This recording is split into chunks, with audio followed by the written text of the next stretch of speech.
Hey guys, so I guess there's a big announcement stream?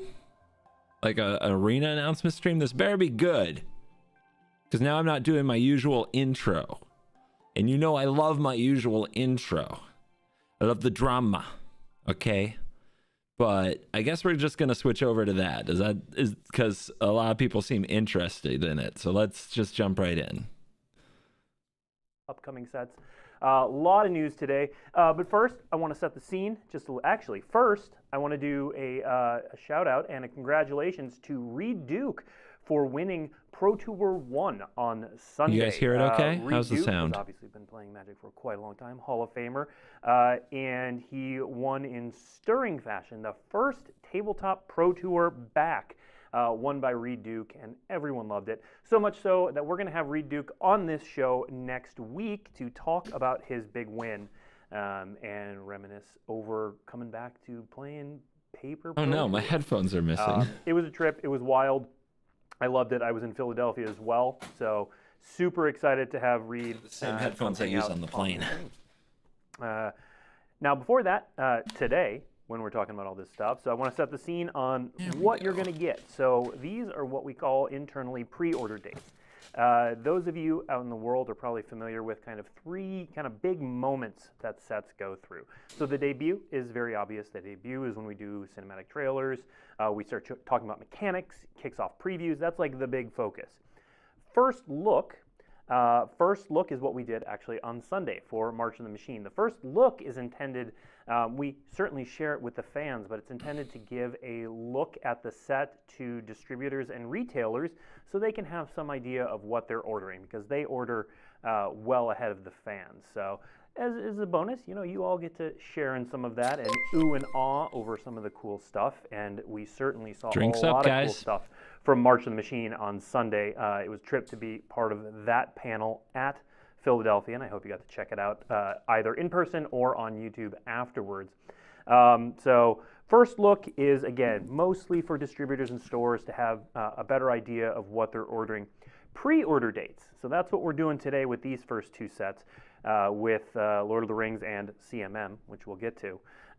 Pre-order dates are mostly so that retailers and online retailers can put up some basic information for their pre-orders so that you, if you want to, can pre-order, but it's to give them the information about when is a set releasing, here are some assets that you can put up, here are what the product lineup is for each set, that sort of thing. So pre-order dates typically don't include preview cards, but we like you. So today for CMM, we will be sharing a few preview cards. Lord of the Rings is not going to have any preview cards, but we will talk through what that set looks like. Whoa! Okay, without further ado, let's get into probably the set I'm most excited for this year, which is Lord of the Rings. You know, March of the Machine has me hyped. Lord of the Rings Tales of Middle-earth, which is the full title of the set, gives me those same feelings. Ooh, baby! Let's go! So, there you see some of the fantastic art. This set can we get some Lord of the Rings hype in the chat? With art based on the books. So that is what that looks like. Let's look at the set logo and symbols. Surprisingly going with I'm already pogged. Based art for Are you kidding? Set and Commander logos. We are going to get to dates in just a moment. First, let's talk about the product lineup. So Lord of the Rings has a mostly standard product lineup. There are draft boosters, there are set boosters, there are collector boosters, and jumpstart boosters. There will be 5 commander decks. We're not going to talk about the content or the themes of those. 5 what? Just 5 yet. armies? There will be a starter kit. You see that pre-release kit down there. And there's going to be a bundle and a bundle gift edition. Now, the art on all of this, in all of the set, I'm going to say this every time we talk about Lord of the Rings, is unreal. Absolutely amazing. And all of these packaging shots are going to be on dailymtg.com after the show. Gandalf on an eagle. Let's go. If you're a fan of Lord of the Rings or art or all of the above, or you I just see like a cool Balrog. things, definitely head to that to get a closer shot at some of this art. We will take a look at one of these pieces in a moment, but first, those dates we talked about. So important dates for Lord of the Rings, the Lord of the Rings Tales of Middle-earth. March 14th will be that first look that we're talking about. So that will be the first place that you will see preview cards. I'm very excited to be doing that show. May 30th will be the debut. That's where we will kick off previews. And then June 16th will be the pre-release, followed by the arena release on June 20th. I know we get a lot of questions about this. The Lord of the Rings Tales of Middle-earth will be coming to Magic the Gathering Arena in its entirety, just straight up, not like last year's Dungeons & Dragons release, where some of the cards were changed. All of the cards will be coming to Arena in their tabletop format. The tabletop release will be on June 23rd. So that's got to be for Historic and Alchemy then, right? We'll have more details on that. That's still a little bit of ways away, but wanted to let you all know that there will be a holiday release associated with Lord of the Rings Tales of Middle-earth. And then, speaking of some of that amazing art, let's show off a Magali piece with "You shall not pass!" Just shows off how epic this set is going to be. Magic artists are some of the best in the business, and setting them free to explore Middle-earth and the Lord of the Rings has resulted in some truly epic art just like this. Yes, it's my job to know what's in this set, but I will just occasionally page through this set, and it gives me chills every time. So I'm super excited for this. We're going to get, again, our first look is coming on March 14th, and that's all we have to share about Lord of the Rings today. So start getting ready. Start good news, feeling though. that hype. 100% good Lord news. Lord of the Rings Tales of Middle-earth. All right, next up, we are going to talk about CMM, which I've been a little cagey about because it is a new product, although I think you'll get it as soon as we tell you the full title, which is Commander Masters. Commander Masters is, as you might guess, a master set that is focused on Commander almost exclusively. Good idea. Masters, good idea. There's the key art. Let's take a look at the logo and symbols. That's an Ur-Dragon, by the way. There we go. So that's what Commander Masters will look like. We're going to talk dates and all of that sort of jazz in a second. But again, isn't every reprint master set a Commander master set? Just saying, just snarking. What we're going for with this set, and again, it's pretty freaking cool. So let's kick things off with the first preview card from Commander Masters. Jeweled Lotus. I better go sell right now. I got some Jeweled Lotus to sell. 0. You can tap and sacrifice it Shit. to add 3 mana of any one color. Spend this mana only to cast your commander. And I liked my ice cold $100 bills. Thank you. Okay. Specifically. Now, there are going to be several fancy treatments in this set. So borderless cards that when you see on the right there are going to come in 3 different varieties. There will be regular borderless cards. There will also be what we're calling this one on the right here, frame break borderless. So we're going to do some frame break borderless. And how much are they worth? Usually about 100 for the foils, and I have a full art foil that's worth 1,000 supposedly. Cards, one of which we can see on our next preview card, which is the Ur-Dragon. So I need set this. Of legendary this middle one creatures is mine. who are popular commanders will get this profile borderless treatment so that you have right up close on their faces. They're representing you. You might as well have them right there up in their grill. There are also going to be textured foil cards in this set, and then there will be foil etched cards as well. The foil etched cards will be in collector boosters. Foil etched and I love foil finally, etched. I want to show off It's one more my second favorite from treatment. This set. Capture of Jinzhou. This is being reprinted in a booster release for the first time ever. It's the first one I needed. This is the last Masters. extra turn card I needed. And those are the 2 treatments there for it. Oh, baby. Right, and so let's let's go. talk a little bit More about turns. the product lineup for Commander Masters. You can see that we will have draft boosters. Draft boosters will have 2 rares in every booster, and there will be 1 traditional foil card in every booster as well. The set boosters, so colorful. Look how colorful it is. Top there is going to have a guaranteed borderless card in every booster, and it will have at least 2 rares or mythics. Eldrazi Commander deck, Planeswalker Party. Ugh, slivers in a precon. I hate it. Have the most stunning versions of the cards in the set. It's going to be the only place you can get the textured foil and foil etched cards. There will be 5 rares or mythic rares in every booster, and that includes 2 borderless rares or mythic rares. And there will also be 5 total borderless cards in every booster across all rarities. Now let's get a closer look at those commander decks as well and talk a little bit about the archetypes, because we got some cool ones here. So Planeswalker Party is a white, red, and blue deck that will, of course, focus on Planeswalkers. The next one, a lot of people are going to be excited about this one. We are finally doing a colorless Eldrazi pre-constructed deck. No colors. Gross tentacle stuff. Then we move into Enduring Enchantments, which is an Obzon flavored. Anybody know who that is? Is that Danitha? The Theros sort of starry sky motif there on that art. And then finally, another favorite, Sliver Swarm.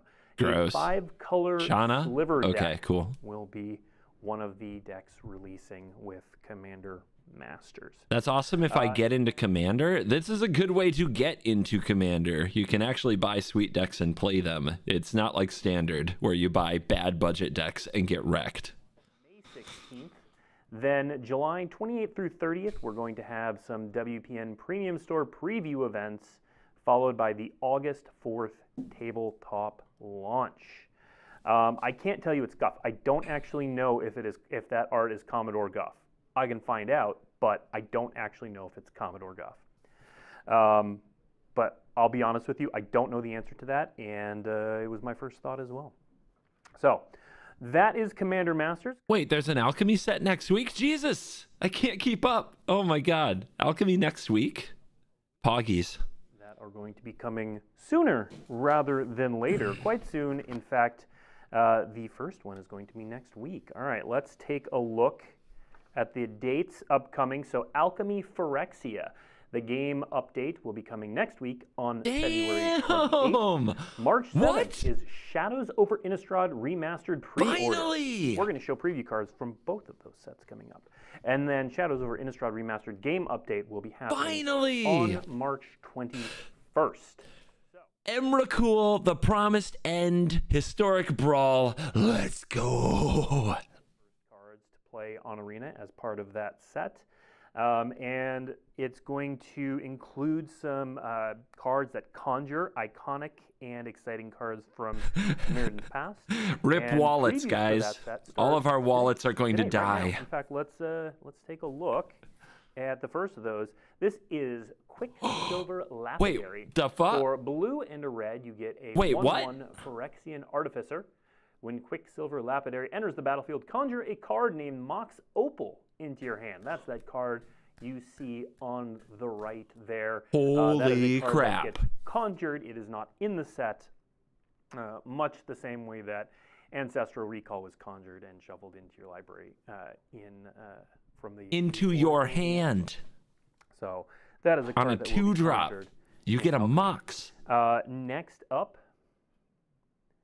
blink the F out of it, but it's a legendary artifact.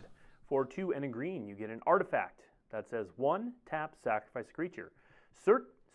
Seek a creature card with mana value equal to 1 plus the sacrificed creature's mana value and put that card onto the battlefield. This creature is a Phyrexian in addition to its other types. Activate only as a sorcery. Yep, that's Seeking Pod. Birthing Podish. Seeking Pod. Fine. Birthing Podish. Fine, you're into this, right? It's a seek rather than a search, but still a very powerful card. And finally from this release, Phyrexian Harvester. So we've seen white and black versions of the quad-colored mana cost Phyrexian Horrors.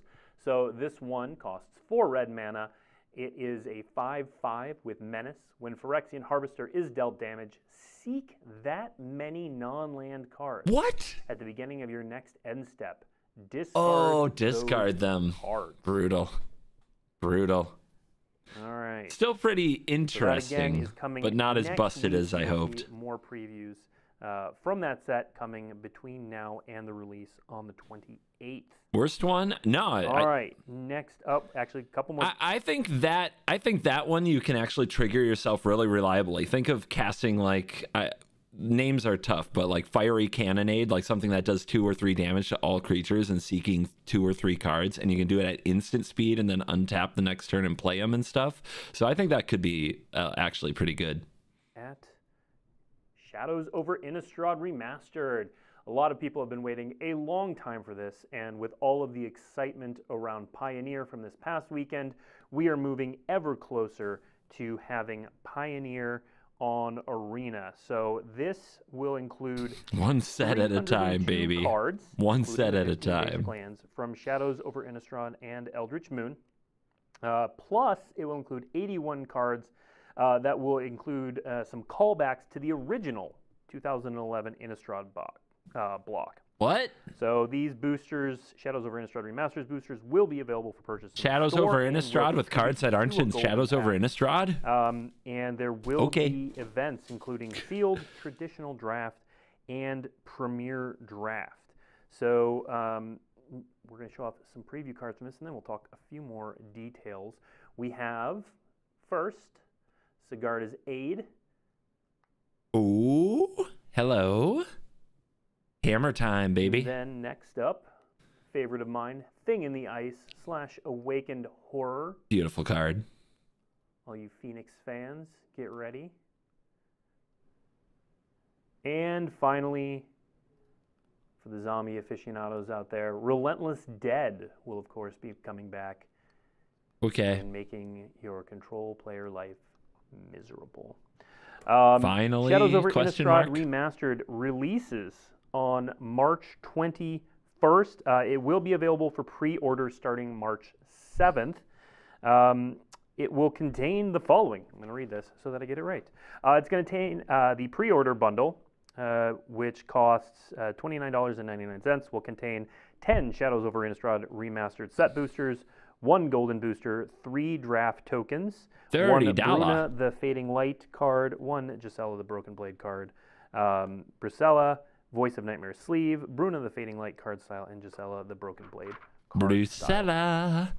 Melodies. And finally, something I saw chat murmuring about at the beginning, we are going to show off for the first time a feature that has been much requested, including by myself every once in a while, the preferred printing feature. So with the release of Alchemy Phyrexia, so that is next week, players will be able to select a preferred printing of any card that has multiple versions on Magic Arena, and it will use this version by default. So let's take a look at how that works with basic lands.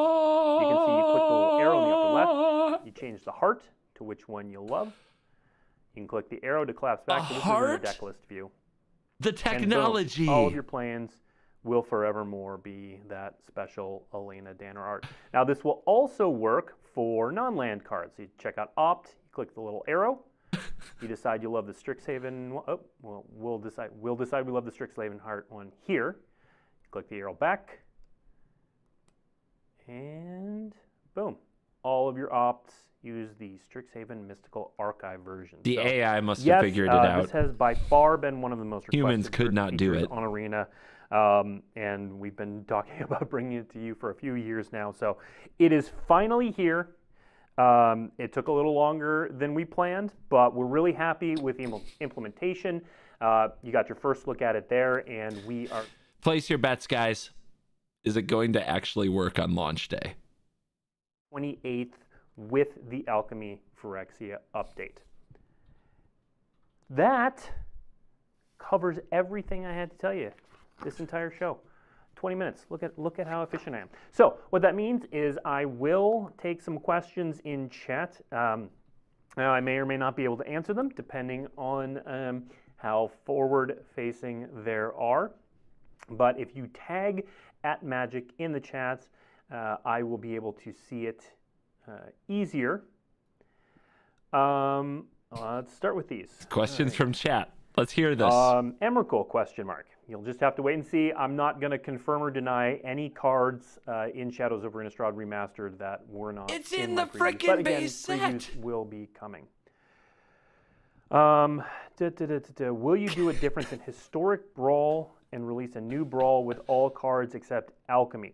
I know that is feedback that the team has received. I've not heard anything about that. Are there any banned and restricted updates coming in the near future? We don't have any on any scheduled right now, but I will say we do have our regular. So we have regular check-ins, BNR meetings. We do have one of those coming up. Whether anything will come out of it is still TBD. Meetings. A new Eldrazi Titan or take a known one? You will just have to wait and see. What is Multiverse Legends? Is the new Masterpiece series. So this, the Multiverse Legends, wasn't something we talked about in this show, but it was something from the March of the Machine first look on Sunday. So I can actually share that. So Multiverse Legends is a bonus sheet that will come in March of the Machine, much like the Strixhaven Mystical Archive or the Retro Artifacts in Brothers War. It'll be similar to that. So you'll get one basically every pack.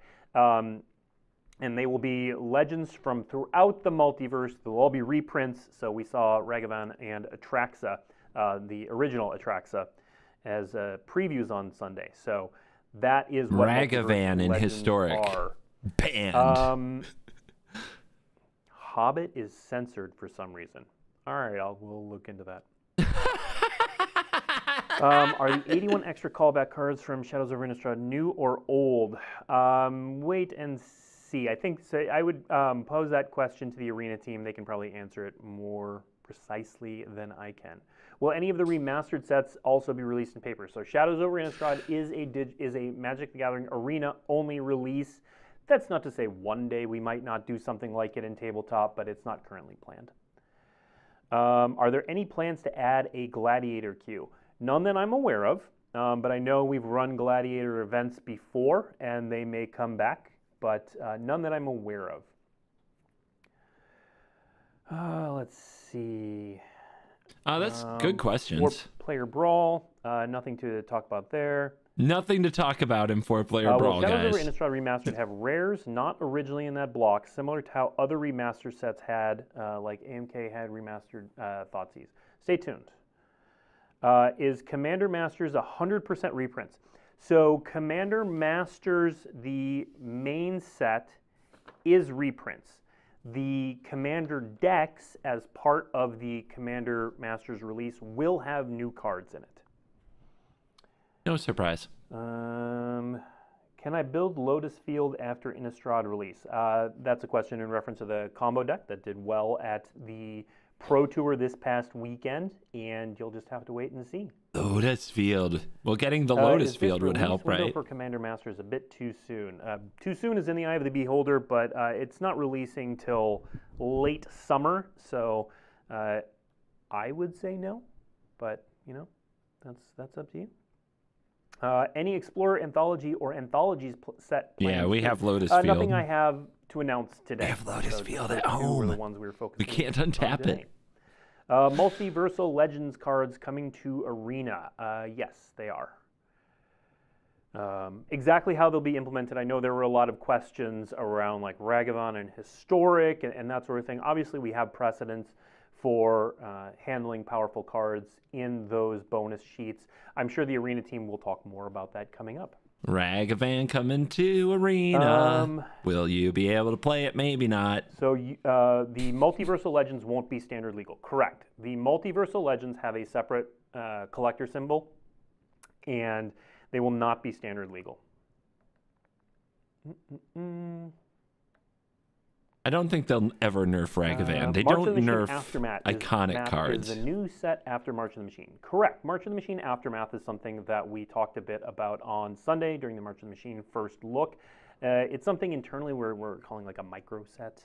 It's 50 cards coming in 5-card boosters, and it's very story focused. So the team, when they started putting together March of the Machine, they're like, this is this big epic event, and there's a bunch of fallout that changes so much. We saw one card on Sunday that showed that the Kenriths have a royal funeral coming up. So obviously a lot of fallout, and it didn't make sense story-wise to put the aftermath of this epic plane-spanning battle in the same set as the battle. And so the team decided that to best tell this story on cards, and the aftermath is dripping with story. We're doing this. We're trying out this little micro set, so that'll be it's a micro really sets cool set. for It's got standard, a lot of, guys. Super flavorful. I'm gonna stop talking about it because I'm gonna give something away. 50 new cards for standard just a few months after March of the Machines. Any comment on the email saying there is one DFC battle card in each pack of Mom? My comment is, in order to receive those emails, you should sign up for our email mailing list, and maybe you too will get emails that tell you about DFC battle cards. DFC battle cards? Let's see. What foilings do the Multiverse Legends cards come in? So there are 4 different treatments for the Multiverse Legends cards. Again, this is back in March of the Machine for reference. I will, because I don't have my notes in front of you, I remember there are 4. I don't want to speak incorrectly. If you want to know about the foilings for the Multiverse Legends cards, I would check out the article on Daily MTG that talks about the March of the Machine first look. It has the details in there, and it will have them correct, and I would be speaking off the top of my head, so I could get them wrong.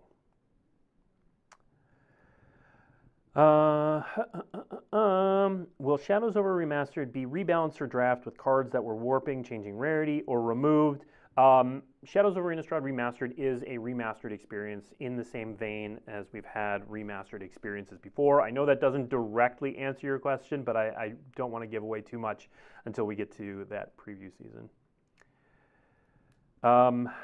Will the preferred card styles work with the Beta Rewards Masterpiece Planeswalkers? I do not know, but I bet someone on the Arena team is watching and will be able to get that answer out there. Let's see. In which format will Lord of the Rings be legal? And I just lost that question, so I'm not sure if it was referring to Arena or in Tabletop, but it is a modern legal release. On Arena, it will be historic legal. Guys, we're becoming a historic channel. What did you eat at Reading Terminal last weekend? I eat there for breakfast and lunch every day. I had the apple. There was a special at the Dutch place that was an apple French toast thing. I got chicken and waffles at the Oyster Bar one morning. I got a Philly cheesesteak, obviously. Yeah, I got a bunch of stuff. I ate there. Any more Lord of the Rings previews for next week? No, we are not doing Lord of the Rings previews until that first look. Ha! Does the Lord of the Rings set include reprints, or will all cards be brand new? Stay tuned. Ha! Let's see. When will there be news about MagicCon Minneapolis? So that is coming up. I believe we are talking about MagicCon Minneapolis on March 7th is when we have it scheduled to talk about on this show. It's very soon. Is the March of the Machine Aftermath set standard legal? Yes, it is. Are we getting support to Historic besides the Explorer sets, a new anthology? Again, I don't have any. I mean, you get Lord of the Rings to announce beyond what we talked about, and today. You get Shadows. Like Historic's doing stuff. Update planned for Alchemy soon. I am not aware of one. That doesn't mean there isn't one planned.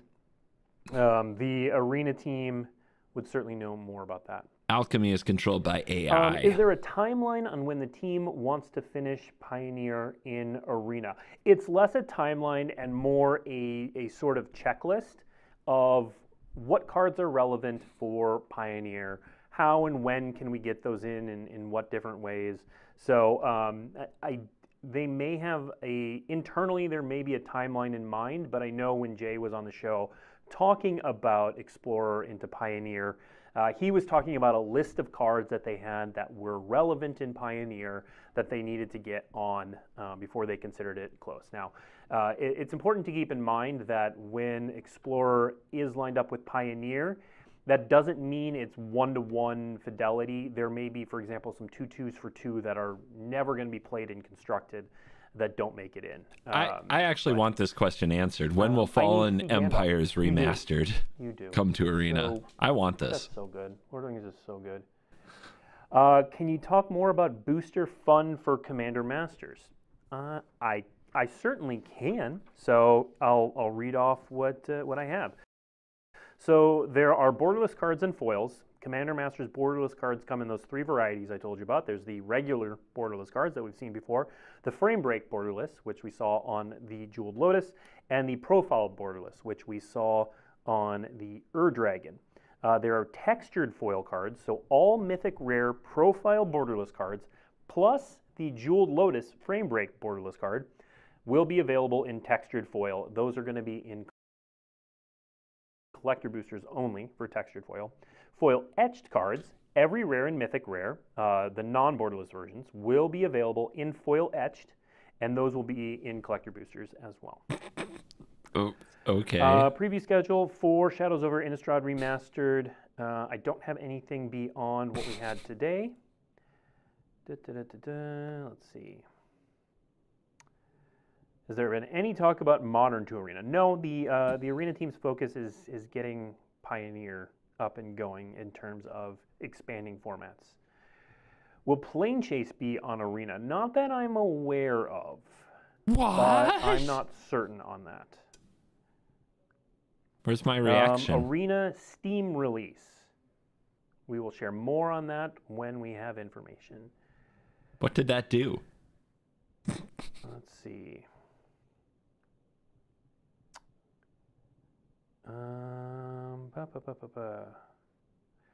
Do we know a time when all the Commander deck lists for March of the Machine will be realized? Netflix? I do actually know that. I happen to know that off the top of my head. So Commander deck lists for March of the Machine are scheduled for April 4th. Okay. Commander deck lists for March of the Machine, April 4th. Between now and then that plans can change, but currently they're scheduled for April 4th. Dude, so much money. Shut up and take all my money.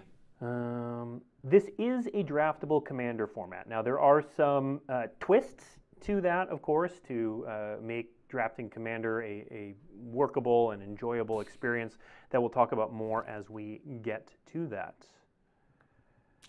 Let's see. Aftermath will, in fact, only be 50 cards. That is correct. It's a small set meant to tie up the story loose ends and set us off on the next part of the story. What's the drafting situation with Commander Masters? The drafting situation is that it is draftable. We have draft sets. Those who have drafted... Guys, we're just holding on because you never know when something cringe will happen. It will work similarly, although, as I said, there is a twist that we will talk about as we get closer. Let me make sure that I didn't have that in my notes to talk about today. Draft boosters.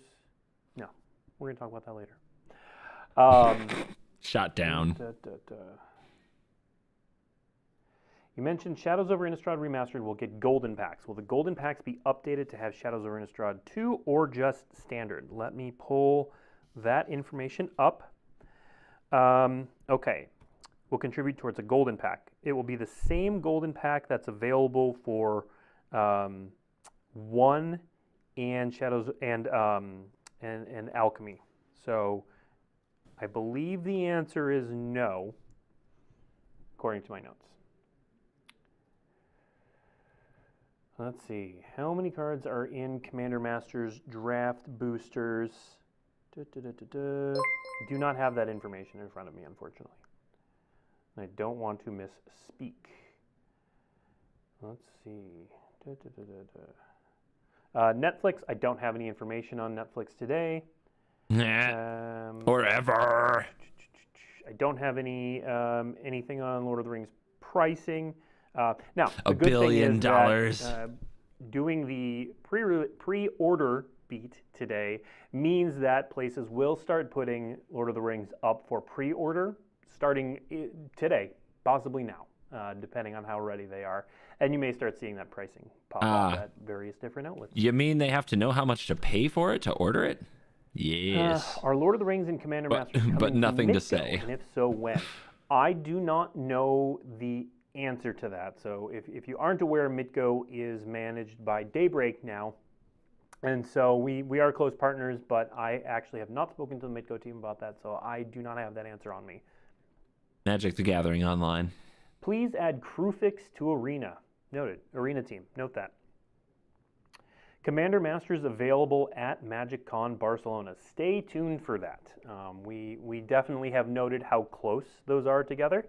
And not ready to announce anything yet, but it is noted. Yes. But it's Pro Tour Lord of the Rings. What are new things we can expect from March of the Machine? I would watch the first look from yesterday. I'm not allowed to say anything more than that. What was your takeaway from Philly, and how can you make the Black Lotus ticket a better value? Good question. Lots of takeaways from Philly. First of all, Philly was amazing. We could do an entire show on MagicCon Philly. Agreed. And all the learnings. What I will, I don't want to speak for the team. Everybody's been traveling back. We haven't had a chance to all round up and talk about things.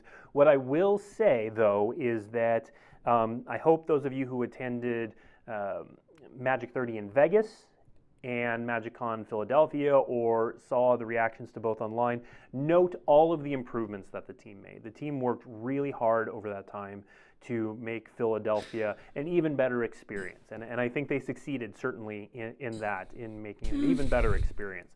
And I have all the faith in that team that they will make Minneapolis better than Philadelphia, that they'll make Barcelona better than Minneapolis, and that they'll continue to improve and get that. So please, all the feedback about making the Black Lotus ticket a better value was certainly heard.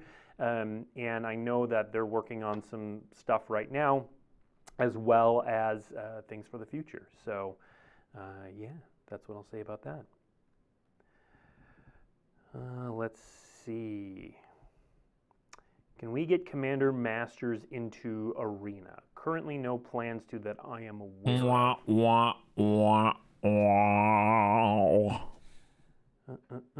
How will limited work for Aftermath on Arena? I don't actually know the answer to that.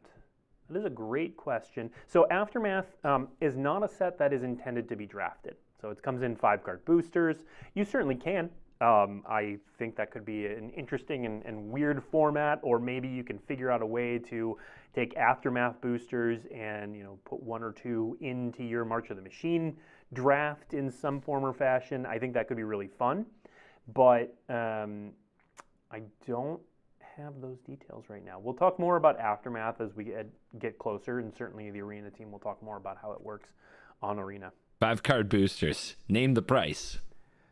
Let's see. $25. Since I entered late, Commander Masters is reprints only. Main set is reprints. However, there are the Commander decks do have new cards.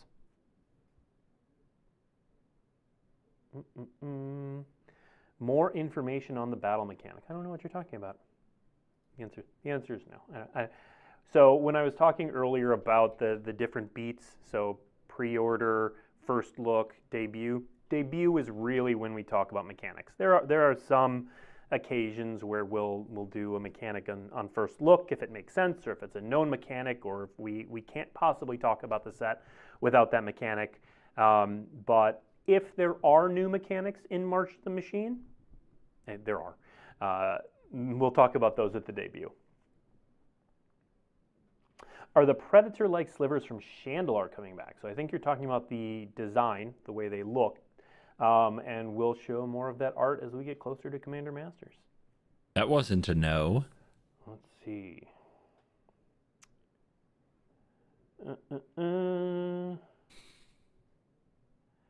What happens to my 5+ copies with preferred versions on Arena? I do not know the answer to that. That is a great question to ask the Arena team. Any questions about Arena that I'm not They do able nothing, to ask, I nothing, recommend Jon you head Snow. to one of two places, because that team is really on top of answering things when they're able to. Either head to their Twitter account, or the official Magic Discord definitely has places where you can ask questions of the Arena team as well. What's the set code for Shadows Remastered? It's SIR, Sir. You should be able to draft Lord of the Rings. It's made to be drafted. It's a complete set. It's like a set. Favorite set released last year? We're asking his favorites now? Come on, Twitch chat. Come on. Brothers War. I really like the retro artifacts. Retro artifacts are tight. Let's see. Yeah, Bro, Mom, Sir. Will there be a VOD of this? Yes, there will. Weekly MTG, you'll either Will be there able to be play a VOD of this? Twitch, or we also post this video to YouTube. So if you're watching on YouTube, hi. Hi. These are some great questions. I didn't think we'd be going this long. Incredible questions. Will Invisible Stalker be in Shadows over Innistrad Remastered? Good question. I can't answer that yet. I can answer that it is in my nightmares. I definitely played. Good for the ninjas. Good for the ninjas. Yeah, Invisible Stalker with a Butcher's Cleaver. Just impossible to beat. Any news on all of Pioneer being on Arena? I talked a little bit about this earlier. The news is that Shadows over Innistrad Remastered is coming, and it's going to take a big chunk out of a lot of missing Pioneer-focused cards.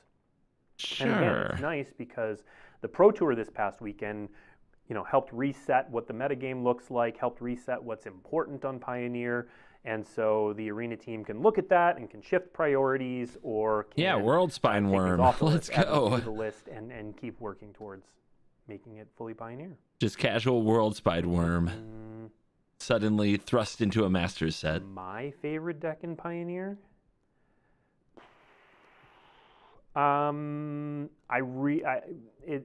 even though it's not as good as it used to be, I do really like Phoenix. I really enjoy the gameplay of Phoenix. But in terms of, I also like Lotus Field. That's also my type of deck. All right, this broadcast has about 10 minutes left to go on it. Let's call it a wrap there. Yay for announcements, I guess. Here, ask me questions. I'll see if I can answer them. You guys can have some Q&A time with CGB. I just got back from MagicCon Philly. I have looked at the cards for March of the Machines, and yeah. And I have now watched this, so I feel like I know everything there is to know. Thank you very much for any subs that I haven't acknowledged. I appreciate you. Token Stripes, thank you for the resub. Crash Course, thank you very much. How was Philly? Good. Such a simple question deserves a simple answer. Did you manage to avoid con crud? So far, so good. I rarely get sick. Doesn't seem to stop me very often. Very rarely get sick. What set was worse, Fallen Empires or Chronicles? Fallen Empires is the answer.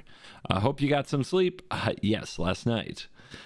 18 power seems a usable... nah. Thoughts on team-up cards? Team-up cards are some of the coolest things I've ever seen. Like, they're very exciting. I can't wait to do CovertGo2 videos talking about the cleanup cards, which, by the way, CovertGo2 plug. Where is it? There we go. Nope, not that one. Oh, there. This video is live now. So if you want to hear my take on Jin-Gitaxias. Wait, what? Services. Why are you playing with power? Hello, no. and welcome. Fuck, no. No. What the heck? How did that happen? Look at this. What the hell is this? So this is the skip button? If I want to skip my own video? I just wrecked my own algorithm. Why would they put the skip button right there? I'm just trying to skip my own intro. Everybody does that. But yeah, if you want to see my take on Jin-Gitaxias, that video is up now on that channel. It's only like 10 minutes. Make sure you subscribe to this channel if you want to see my takes on the new cards. All right. Have you paid your taxes for Jin today? I think making a video about him counts. He's egotistical. He'll take a video over paying the one. Holy, thank you for 50 freaking months. Give it up for Holy. 50 months subscriber, which is about probably how long I have been on Twitch. So maybe my Twitch account just hit the big 5-0. Croyle, thank you very much for the Prime. I appreciate that. Very, very cool. Is Thalia riding Gitrog not the best thing ever? I think it is the best. Like, that is probably my favorite team up. Maybe not in play, but in flavor. Yes, I absolutely love that. What we have to see next is who rides Nicole Bolas. That's what we have to see. Anybody want to nominate some people to ride Bolas? Which is worse, Fallen Empires or Homelands? Homelands. I do believe Homelands is the worst set ever. Will you really do historic videos? Yeah. It's gonna have to happen. I don't know if it will take over the channel, but there is no way in hell I'm not going to play every cool card from Lord of the Rings. And that might mean a lot of historic brawl, but it's gotta mean historic in some way, shape, or form. I have some ideas for some historic Lord of the Rings launch content that I hope to give you more news about in the future, but can't tell you about right now. So, what's your deal with Jin Gitaxias? I mean, you'll have to watch the YouTube content. You have to get into the YouTube content. You have to get up on your CGB lore. You know, ask some fans in the Discord or something. They'll probably point you in the right direction. Lily ? How? What? My dog? I have a dog named Lily? What are you talking about? Oh, Liliana riding Bolas? I don't think I like that. For one thing, Liliana has to get her own card. Second, I don't know how you make that into a team up. Right? But that said, Bolas is a planeswalker. He's still a planeswalker, so he probably won't be a team-up card unless they find a way to make a team-up planeswalker. And I doubt it. Like, this seems more like a legendary creature thing. But will we get a Bolas planeswalker? And, you know, he was desparked. Is Bolas truly desparked? Is that true? I mean, I know technically cast despark upon, but that just exiles. Is he actually missing his spark? Can he no longer planeswalk? Because if that's true, then we might see it. Okay. Then we might see it. We might see it. Okay. It's possible. It's possible somebody could ride a Bolas into battle, which would be, you know, pretty awesome.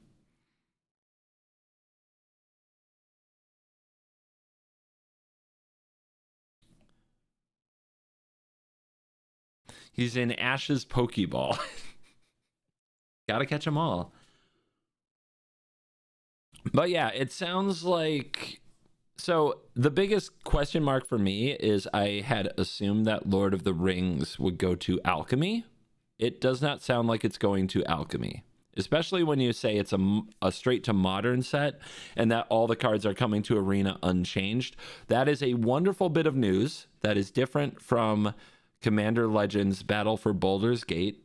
I think that set was probably, it may have made money, but I think it was overall a disappointment. It was a very frustrating set for me personally. It killed Alchemy for me personally, and they're trying to slowly win me back.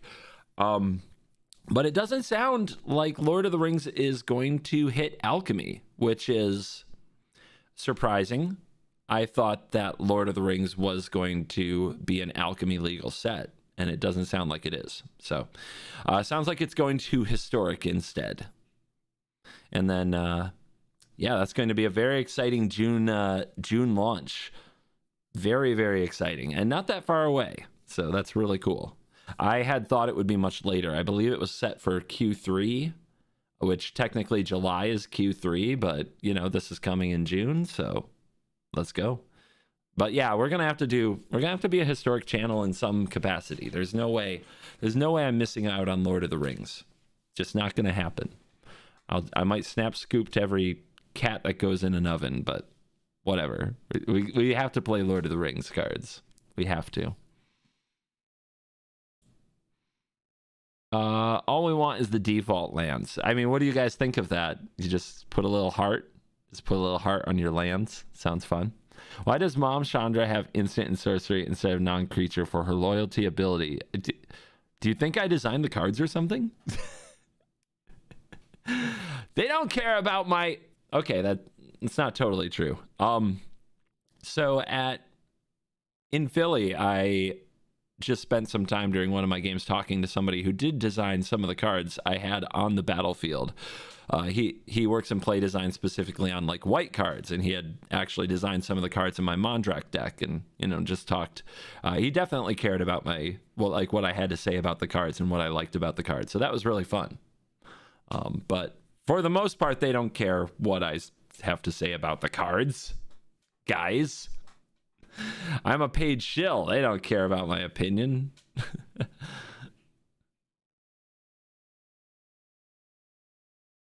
What else you guys got? Can you play Pokemon? No, I don't have the talent. I'm too old.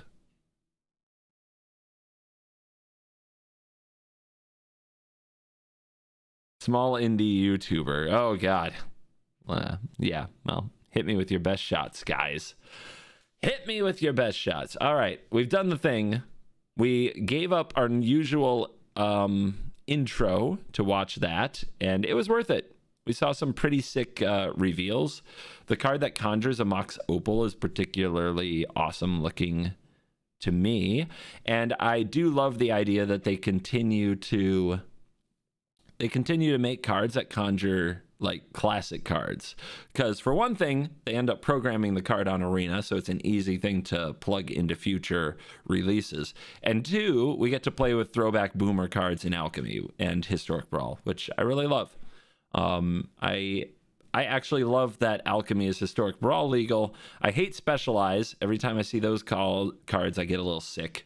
But for the most part, I love that the cards that conjure old cards are in that set. It's very, very fun. The nostalgia hits. Yeah, it's awesome. But yeah, Specialize. I really think Specialize instead of the backgrounds. It felt so forced that they were trying to get these characters on Arena, but they did completely different things. Why not just make the backgrounds like lessons, man? You just fetch them out of your sideboard, right? Or you conjure a background. I don't know. But no, instead they tried to make them a totally different thing that is Specialized, and I hate it so much. But they have, I think Wizards has, at least the Arena team has become cognizant that they don't have infinite space to put text on cards, because the Arena cards and the Alchemy cards have become simpler, They're getting more digestible. I don't need them to be Grizzly Bear simple. I just need them to be digestible. I need to be able to think in my head about the card and have some idea of what it does without having to reread it every single time. So that slows the game down and gets exhausting and is less fun. Yeah, that's basically it. That's basically it. All right. I'm gonna mute a conversation so the Discord announcements slow down. You're almost done reading Questing Beast? Dude, the first half is a banger. The second half, I don't know where they were going with that one. So confusing. Did you watch much of the Pro Tour? I went up to the Pro area several times during the weekend. I didn't get a lot of time to just sit and watch it, so I'm going to be rewatching the footage. But I got a lot of time to talk to the pros and participants about what was happening.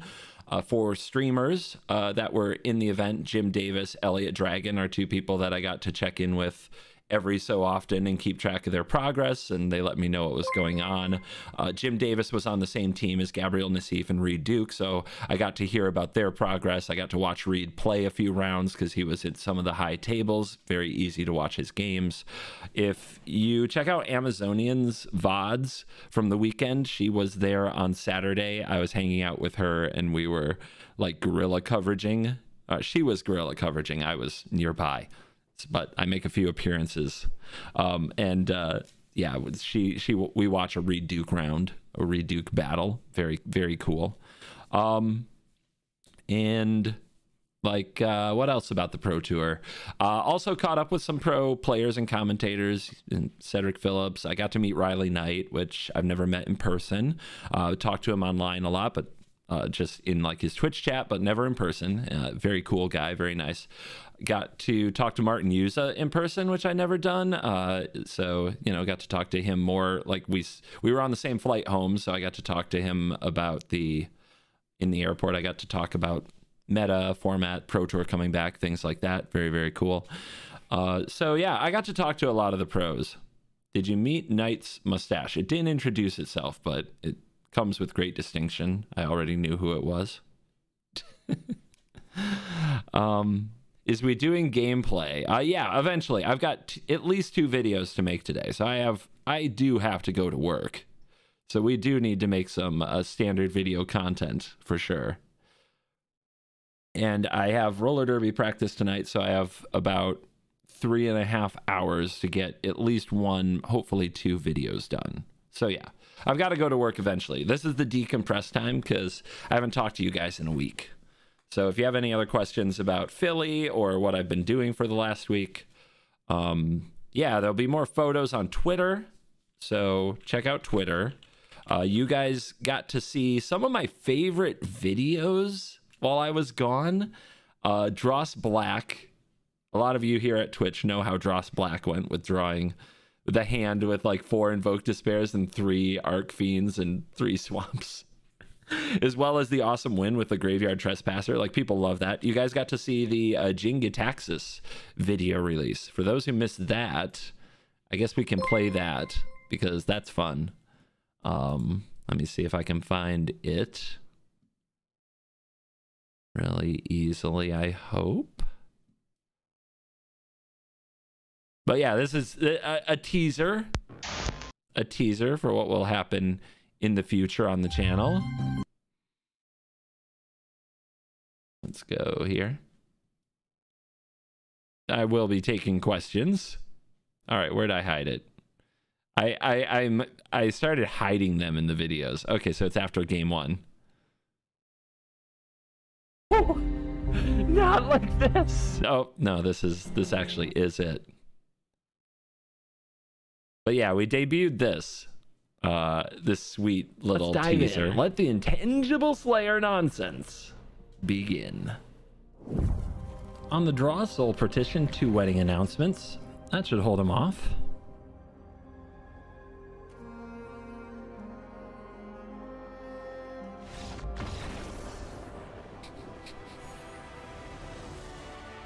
Another one bites the dust. Another one bites the dust.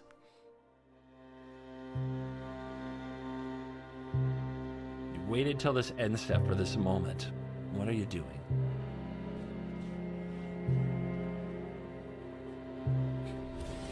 Nothing, of course. All right. Ah! No! No! Not like this! What? Jingitaxis!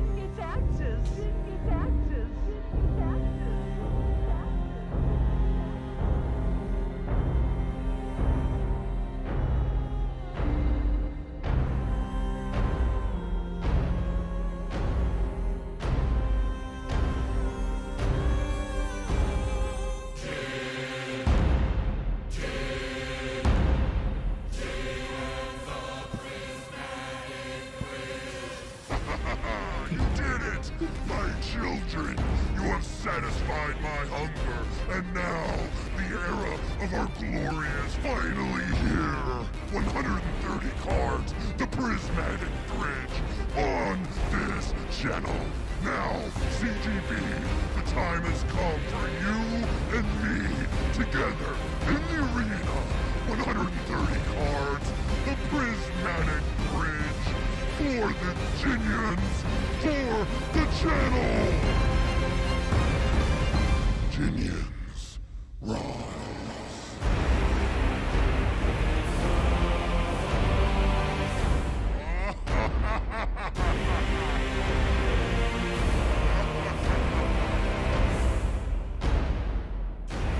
CGB.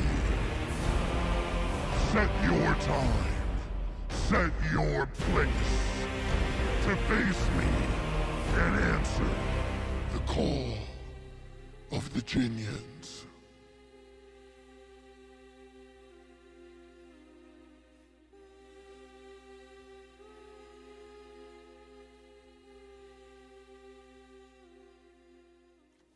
You go first. Keep easy. So, yeah, that's coming up soon. Of course, editors and myself have some sweet plans for all of you. Will CGB get completed? Will this become a Jin channel? You'll just have to wait and see. When is soon? I don't know. Just got home. Come on, man. Come on. Oh my goodness. Let's see. Why do you think Wizards continues to ignore creator? Why do you think Wizards continues to ignore creators? They do? I don't know, man. So the party, I believe, is for the quote invited guests, right? So there's a party at Philly. The same thing happened in Vegas. On Friday night, they do a party that's for the invited guests and the employees for the convention and pastimes and the employees for Wizards of the Coast. And then on Saturday night, they do the Black Lotus party where you can buy an invite, or the Black Lotus guests, people who buy the Black Lotus badge get invited. I did not get like a free invite to either one. I did in Vegas. I got invited to the Friday night party. But I just showed up and they let me in. Now, maybe I'm not supposed to just say that on the internet, but you know, that like, I don't think that they ignore their creators. Creators who are officially part of the convention were invited. I also don't think it's too surprising that I'm not officially part of the convention, because if you think about it, there's nothing for me to do at the convention. Like, you guys can brainstorm some things I can do, but I'm not known for Commander, right? And I'm not an artist, and I'm not a vendor. I don't have a podcast, a Vorthos podcast about the story. I don't make sense right now for what the convention is. However, if the convention were to include Magic Arena, which in my opinion is the thing that's missing right now from these events, there's no place to play or try Magic Arena. Magic Arena is in no way currently a part of MagicCons, which I think is bad, because I still, like, there are a lot of people who are kind of adversarial about Arena, and I think we need to bring it together. I think that Arena and the paper experience can coexist in every conceivable way. I think that it's okay to play one-on-one anonymous quick games of Magic in best of one and then go to a convention and play Commander and get your social fix. I think that Magic can be a part of all these things. So I'm mostly known for Arena. If they create a play space for Arena with some computers, I think it would make a lot of sense to get people who are known for playing Arena to go to their event, hang out in that area, and do battle with attendees. So you could come and like challenge me, and if you win, you get like a collector booster, things of that nature. And in my ideal world, it would be on some cool stage like they used to have for the Arena Invitationals. Maybe you'd walk out the entrance and they'd shoot off the little like ultra cheap, funny looking dry ice, like little fireworks. So you get like a big entrance and you'd come sit down across from me, and I'd probably be there in the sunglasses.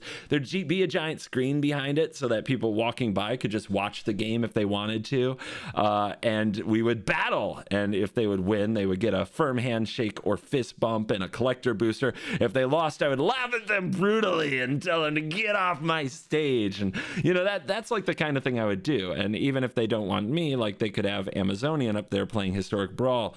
I don't know if they'd bring him over to the US, but in Europe, like Crokies would be somebody who people would love to challenge, right?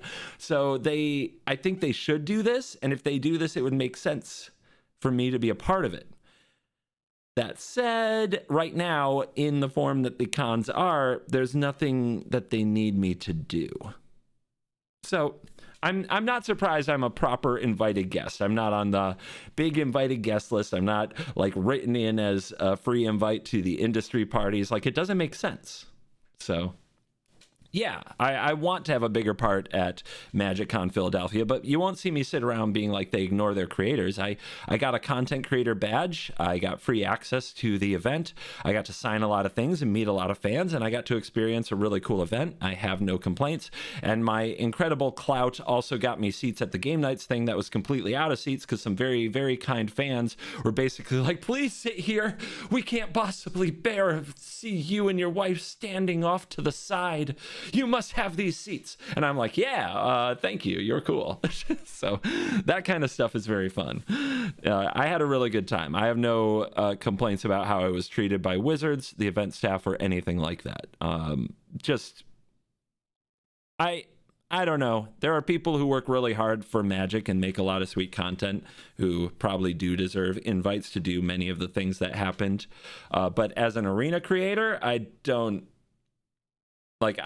didn't need an official position, if that makes sense. It just didn't, not the way that things are being done right now. In fact, I'm also really just enjoy having no requirements, you know? If I'm not there as an official participant, I'm not told to be here, do this for this amount of time. I can just do what I want, which play Commander, go to the panels and events that I want, go check out the Pro Tour, check in with my friends, socialize. Yeah, I had a great time. Did Gina enjoy the event? Gina really enjoyed the event. Big shout outs to some people who made her feel extra welcome. She feels like she made friends, which is really nice for her because it means she might go to more events. Cosplayer Anna Margaret, Zbex, two people that I think she really clicked with. Talia Vess. So big shout out to the people who were extra kind to my wife, and now she feels like she's made friends and she's very, very happy. I'm probably forgetting some people, and I'm sorry. It's all off the top of my head. Any other questions? Because eventually I'm going to go to work, and then I'm not going to answer these questions anymore. I'm going to have to ignore you. So if you've got any other questions, spam them. Were there any big name celebrities there? I mean, probably the biggest celebrities in the room were the Game Nights guys. Their lines for signings and stuff were insane. If you mean celebrities outside of the world of Magic, I did not identify any. I'm not always great at identifying that. I enjoyed catching you on Amazonian stream. Yeah, Amy's really cool. I enjoyed seeing you walk around with Amy and Voxy. That was really fun. That was Saturday morning, so it was the busiest day of the con. Amy was streaming, and yeah, we had trouble. I think it took us 2.5 hours to walk like 50 feet because so many people were like coming over to say hello and just signing lots of stuff. It was really fun. Gina went with you to Philly. Is Gina dragging you to a Pokemon or Animal Crossing convention? Not that I've been told about. Best white aggro build in standard. I'm really not the person to ask about white aggro, but probably soldiers. Is Gina planning on streaming more? Yeah, she has some plans. I asked about your editors. Once you said they're from Ukraine, how are they doing? To my knowledge, they're doing well. When are you going on game nights? I am currently not scheduled for future game nights appearances, but if I were, I wouldn't be able to tell you. But thank you for the interest. Any characters you hope to see in March of the Machines? Liliana. We already know that Chandra is going to be there, but get Liliana into the fight. Looking forward to that. And talk about Pioneer format coming to Arena any sooner? No. Any new Historic Brawl videos? I would like to. It's about having time. Not many people watch the Historic Brawl video on the crew channel, which is disappointing to see. If that kind of trend continues, I probably can't do Historic Brawl videos on a side channel and do standard videos. So that's going to be kind of a rough thing to figure out. I'd love to do more Historic Brawl videos, but they have to hold up at least enough in views to make it worth their while. If they're going to take the place of like a standard video like on Friday, like we did before. They really do have to, like, it has to be a kind of stale standard, a Sol standard, and there's still a lot I want to do with standard. So I like the idea of doing more historic Brawl videos, but people have to watch them. Do you think they will make a new Ashiok for March of the Machine? I hope so. Any Explorer video? No. I think Explorer is a pretty boring format personally.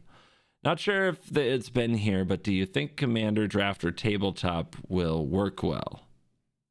Commander Draft? I've done Commander Drafts. I did them with fans and Command Fest Orlando last year. They're fine. They take a long time, in my opinion. It's kind of hard to sign up for like that 2 to 3 hour experience of a Commander Draft, personally. Thoughts on Commander Masters? I should have sold my Jeweled Lotuses last week, but still awesome. Best control build in Standard. I love my blue-white deck, but it's probably not the best. I need to do some testing. Will there be another best of one matchup of you versus Crokies or another streamer? Best of one matchup? So that matchup had best of 3 as well. I have something I want to do for the Lord of the Rings release, but it's not fleshed out and I don't have anybody for sure on board. But if I get my way, I have an idea of what will happen when Lord of the Rings comes out. That would involve some other streamers. How do you feel about cards you feel are BS and make you salty? Well, they're BS and they make me salty. That's exactly how I'm supposed to feel. Do you think the completed characters will be reverted at some point? No, I don't think so. That would be kind of that wouldn't make me happy. I hope that they are not complete. I hope they are not reverted, to be honest. Thoughts on Tameo plus Jace mill deck? I don't see the point. What about historic? Also boring. It's not as boring. It's more exciting because of some of the nonsense you can get up to with alchemy and the deeper card pool and rebalancing, so it can change more often. It's not as boring to me as Explorer. Cat Oven is always going to play a big part in the Eternal formats where I don't want to play Cat Oven ever. I think I'm less likely to play Cat Oven in Historic because of the nerfing, so I'm happy about that. But really, Historic is going to get the Lord of the Rings cards, which is reason enough for me to dig in a little bit more.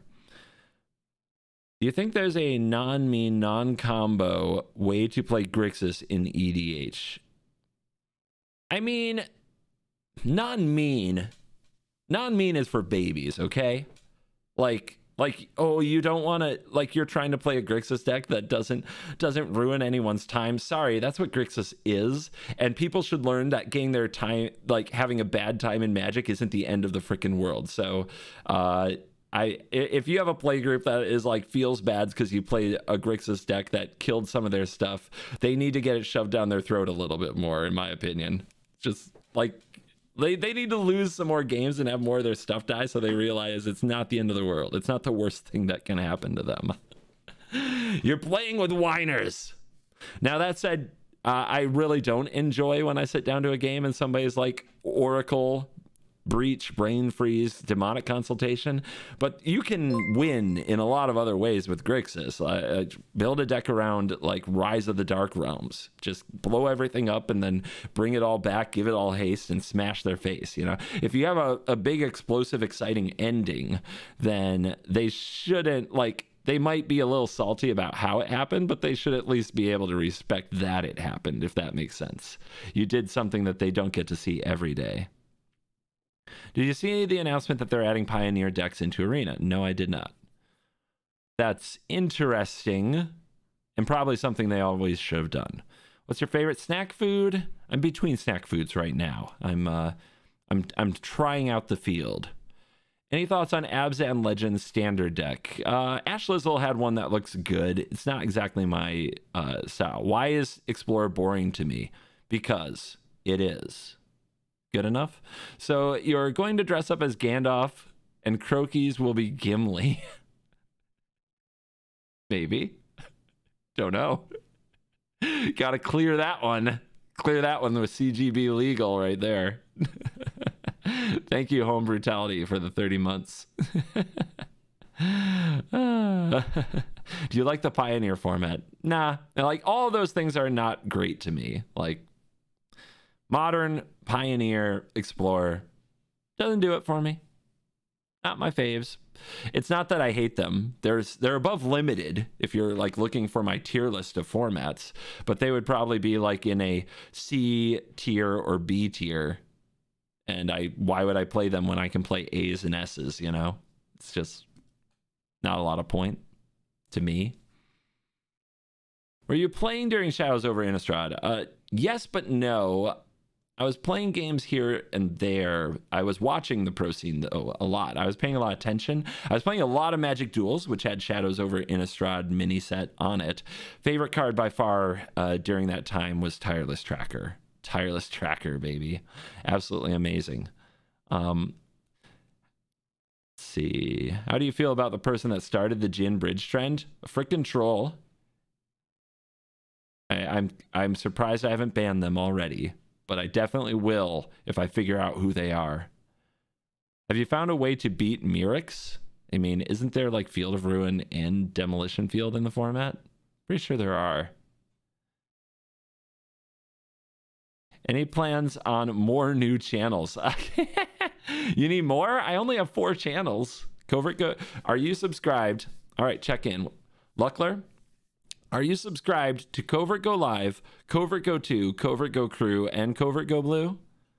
And you're here on Twitch? Okay, have you followed my Twitter, my Instagram, and have you liked my Facebook page too?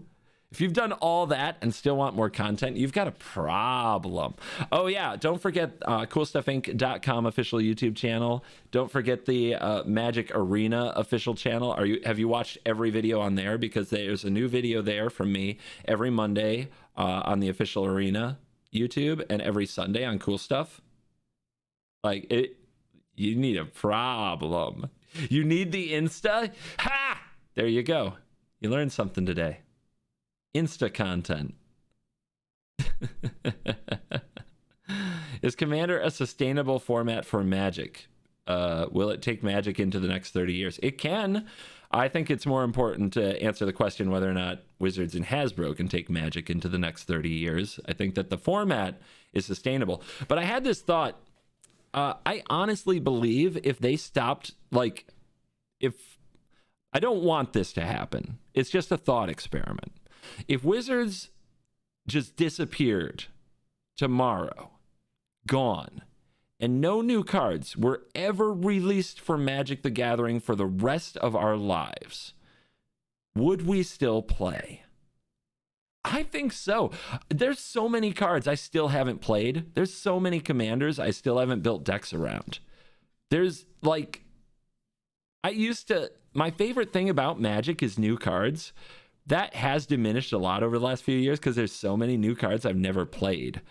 And the most hype I get is still around new cards. But like, I think if the pipeline shut off tomorrow, I would still play Magic for the rest of my life. You know? And so yeah, I think Magic can, what are the big risks to Magic?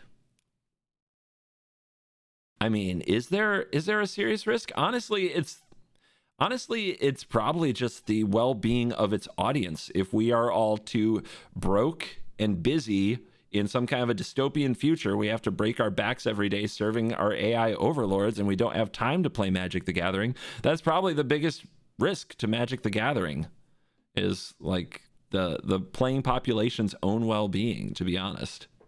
If we all have no money and no time and have to go back to like 100 years ago conditions where you didn't have time to sit around and play cute collectible card games because we're too busy figuring out how to live, then yeah, Magic is going to become a thing of the past.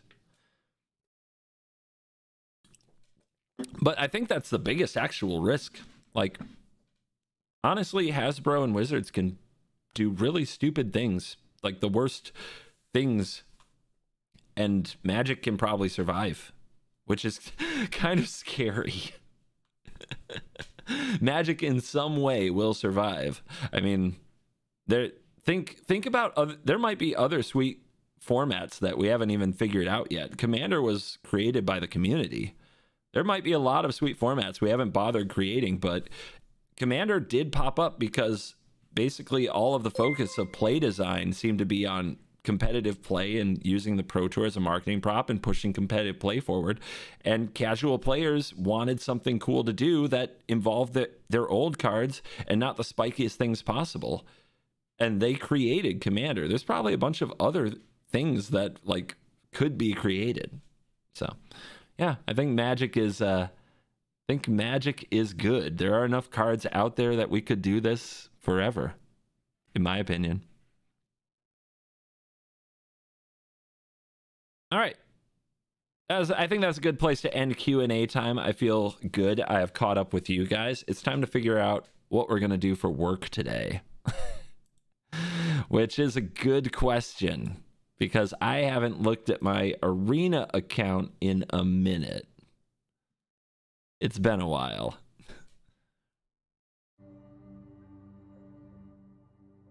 Now we don't have to turn this music on just yet.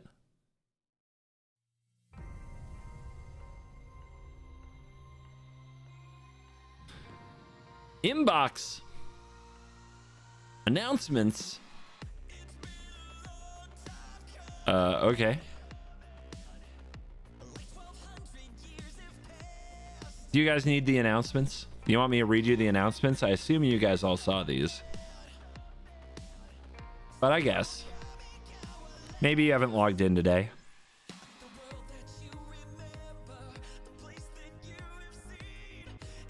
Ah!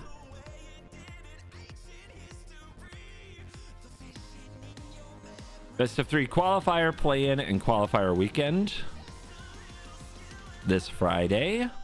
Best of 3 sealed. Cringe. Qualifier 2-day event opens on the 25th. Sealed again. Yeah. Sealed. Arena Open. March 4th and 5th. Prizes up to $2,000. Everyone receives this Elish Norn. Bring your limited format mastery. Sealed.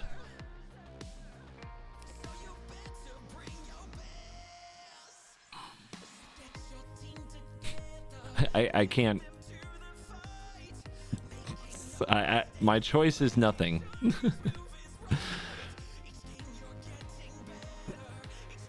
Festival events, yay. 60 card singleton surgical bay, yay. Do people, I guess people do these. I don't do these. I don't want the styles. Midweek Magic, yippee-ki-yay. Premier Play. Qualifier tokens will be delivered through the inbox. Okay. That's fresh. Qualifier play-in, best of 1, sealed. Why is everything limited this month? Every freaking thing is limited. Oh, wait. Arena Championship 2, March 18th through 19th. The format is draft plus historic, and the top 8 is historic. Okay. We might have a top 8 to watch to get, like, in touch with historic. That could be fun. I could be into that. You guys want to watch some historic competitive play? If I'm home that weekend? Ranked season gets you these things. Mythic reward. Drownin' Icker and Skrelv. Yay. And then follow our socials. This one's a really good one. The Magic Arena YouTube channel. Look at that. Look at this handsome devil. Don't worry about these other ones. Just look at this handsome guy. That looks as clickable as they come. If you want to see me play a Boros equipment deck, here I am playing it.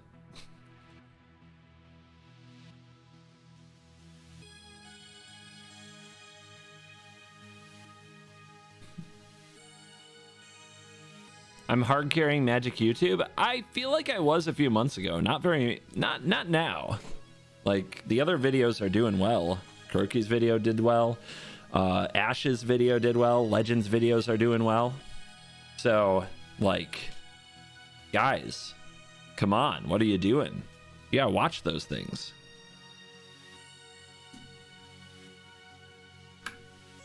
I used to be kicking their butt.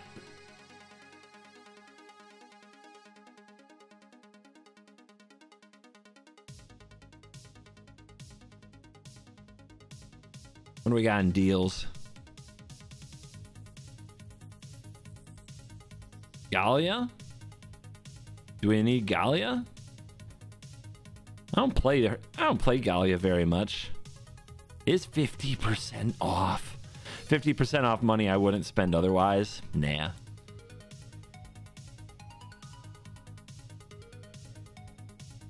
You should do banter videos. Maybe. Dude, Croaky's is making like non-live videos. He's making like 4 YouTube videos on his channel lately. Not bad. I didn't know he could talk that much. Actually, I did. When we cast his tournament together, I was pretty impressed by how much talking he was doing. Like I felt like I didn't have too much to do. He was doing a really good job, to be honest. But yeah, he is actually able to carry those half hour, 40 minutes talking videos. Yeah, it's like Professor Croaky's. Yeah, I like that. It's good stuff.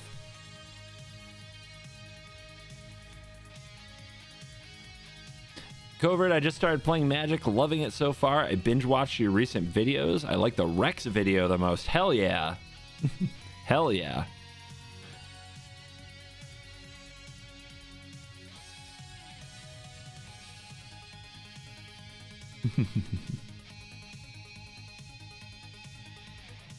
Best of 3 is better than best of 1. In a lot of ways, that's true.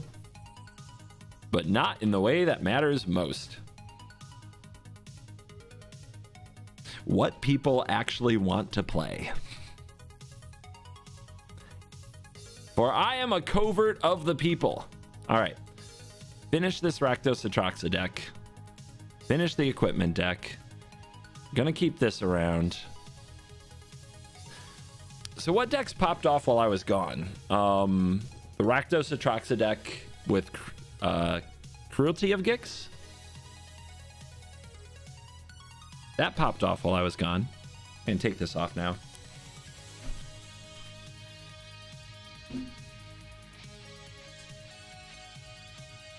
Mono white mid-range? That's so 2 weeks ago. That deck has been completely crushed by Atraxa, it looks like. That deck appears to have been pushed out. Mono black too. At least in best of 3. The blue-white deck, right? The blue-white deck looks pretty interesting. I want to do the blue-white deck. I've seen Sonio's done it. Croaky's did it. I believe Legend did it. They all did an apparatus deck. And I played against it on ladder a little bit before I went on the trip. Before they even made those videos. So it's around.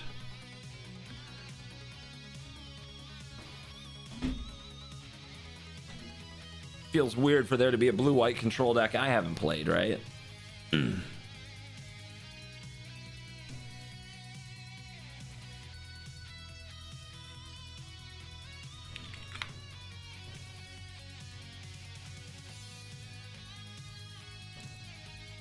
And I did put this as my #1 card in the set, so we got to see it do stuff. All right. I believe it runs Syncopate. That's the card that is usually the giveaway for me when they play a Syncopate early. I'm like, ah, you're that deck. But there are other X spells, right? I think it runs some March. And I think it runs White Sun's Twilight, right? Pretty sure it runs White Sun's Twilight. Farewell is in there, I think. And I would want Depopulate as well. Scrutiny, yeah, it's got to run Scrutiny. I think a Deluge or two is probably good, even though they're not great with the Mind Splice. They're kind of a nombo, but I think you need them. Union? They run Union? Okay, that seems good. And what's the other one? The Augury? They run this. We're at 33 cards already. We probably don't run 27 lands, because that's the worst thing that can happen when you're running your apparatus, right? As you flood out. Gotta have Jason Wanderer? No, I don't think you do. I think this is a different deck. I think what I want to do with this deck, I want to play Witness. Yeah, like there's no permanence in this deck other than Mind Splice. I think I want to play Witness, and I think I want to just... I want to go Recycles. I just want to recycle the Twilights. Now here's the big problem is we don't have any Planeswalker type of interaction here, and that's rough because we're going to need to kill Planeswalkers or bounce them or something at some time, like at some point, right? We got to do it. We also do need some more hard counters probably besides Syncopate. Negate's my favorite one in the format so far.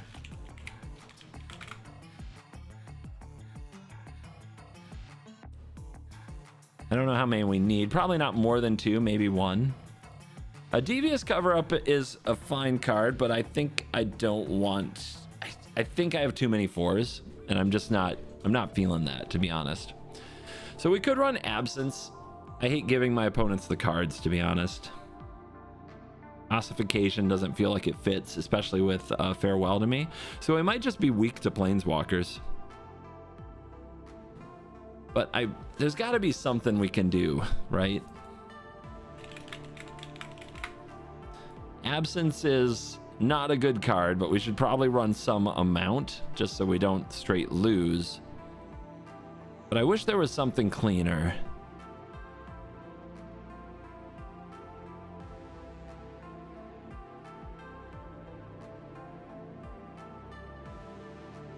We're not playing Make Disappear, we're playing Syncopate. It's much better with Mind Splice.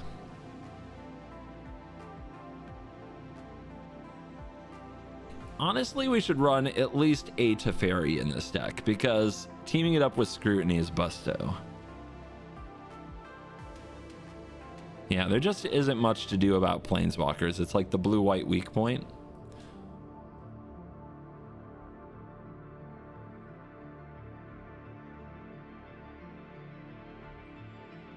I guess I don't absolutely need Depopulate if I'm running White Sun's Twilight and Farewell, and I can ramp into them. So that's a 4-drop we can actually cut.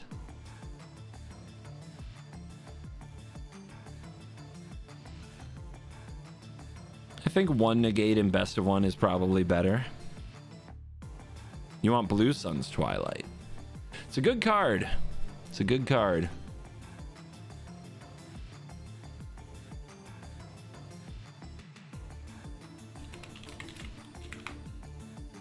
Doesn't help against the Planeswalker problem. Devious Cover-Up you need. I like Witness. I like Witness a lot. I'll go 1 Witness, 1 Cover-Up maybe.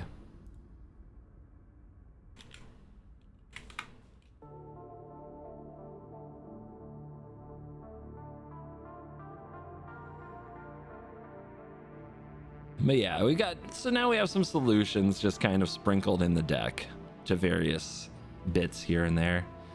I mean, is March actually needed? It's decent, but isn't needed. I guess I don't have a lot of ways to deal with the frickin' the land that the mono red deck plays. Mishra's Foundry. I mean, March works well with the X, but so do a lot of other cards that do a lot more than March, right? So I don't think we need that many Marches. I think 1 is fine. And then if they're gonna like attack us with Foundries, we'll just Union all day. March kills Planeswalker's question. MJ, you just missed a fadeaway, so you're not the real MJ. You're gonna have to read the card, dude. I am very aware that Memory Deluge is not great with Mind Splice, but I don't think it's... I still think it's good. Like, instant speed 2 mana draw 2 with flashback 2 mana draw 2 would still be played.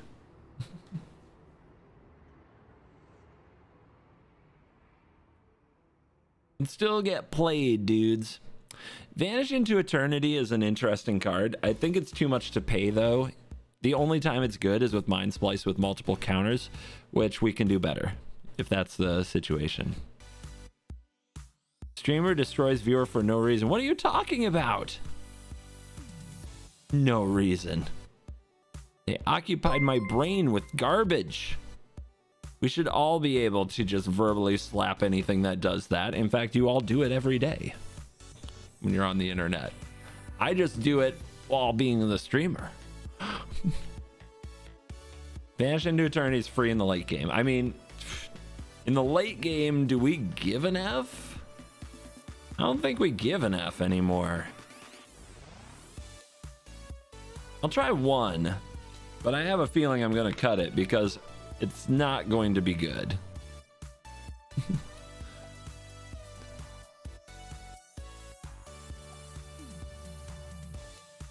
I think absence like actually helps us survive. This does not.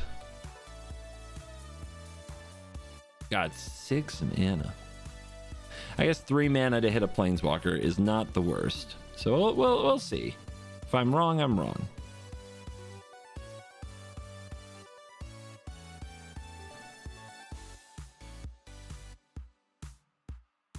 Three farewell seems like too many. I mean, this is a ramp into farewell deck, right? We cut the depopulates. How you want to keep your opponents from like kicking your ass? So I think that 2 farewell is a perfect number in decks like blue-white control with the planeswalkers because we run 4 depopulates. Here we don't. Here we do. That is not what we do.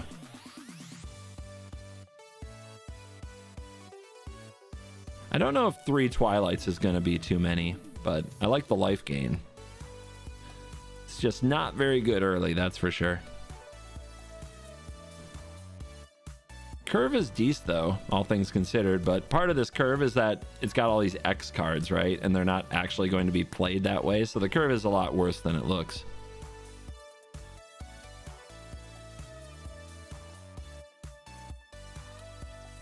Oh man, would it be nice if we had a way to just mark our favorite lands and not have to look at endless pages of the same card? Oh wait, they're doing it!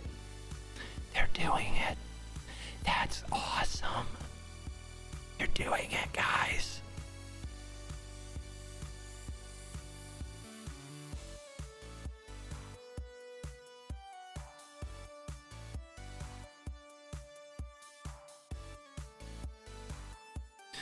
So we actually have room for fun lands in here.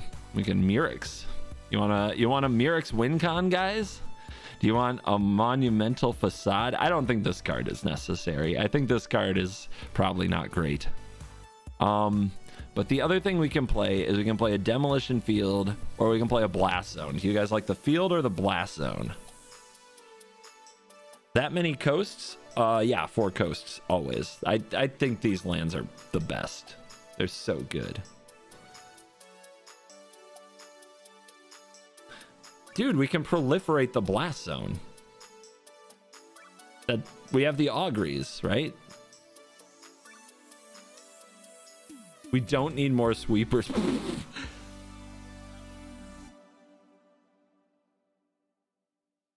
You're crazy. You're crazy, okay? You're crazy.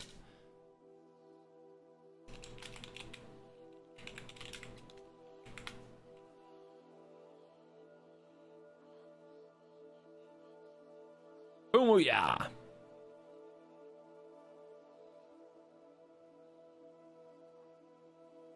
Too many Mirrex? I don't think so. In best of 1, we'll see. It's not like... Here's the thing that makes Mirrex more stomachable. We've got 16 dual lands. 16. So what you want for your... Like in a 2-color deck for your primary colors, you want like 17 to 19 sources. And then you can start thinking about your utility lands. We have 16 right here. 17, 18, 19. So like we have 19 of each of our colored sources. So we can start experimenting with other things. And it's not that Murex isn't a colored source. It is a colored source the turn that we play it. One Emperor, I don't see why. Like, I don't get the point. We have no problem exiling things. I'll definitely have a Shuffler's Find moment where I have like 3 Murex. But even if we have 1 Tranquil Cove and 3 Murex, we're not doing terrible. Like, what can't we cast? If we draw 1 Tranquil Cove and 3 Murex, then the turn we play the last Murex, we're gonna Scrutiny on our main phase. That's not the end of the world, right? So, it's fine. It's fine. Triumph land for cycle. Not in Best of 1. In Best of 1, you run... Most of your 2-color lands should run the gain lands before the cycle lands. Most of them. Unless you have another good reason. This Teferi is sus, but I think it's probably really good in a Scrutiny deck. The Ultimate actually might come up. So, I like having it in here. I think I'm into this. You guys into this? What's the win here? Devious cover-up. Witness the Future gives us endless recursion, hopefully. And the Twilights eventually probably overwhelm them along with the Murex.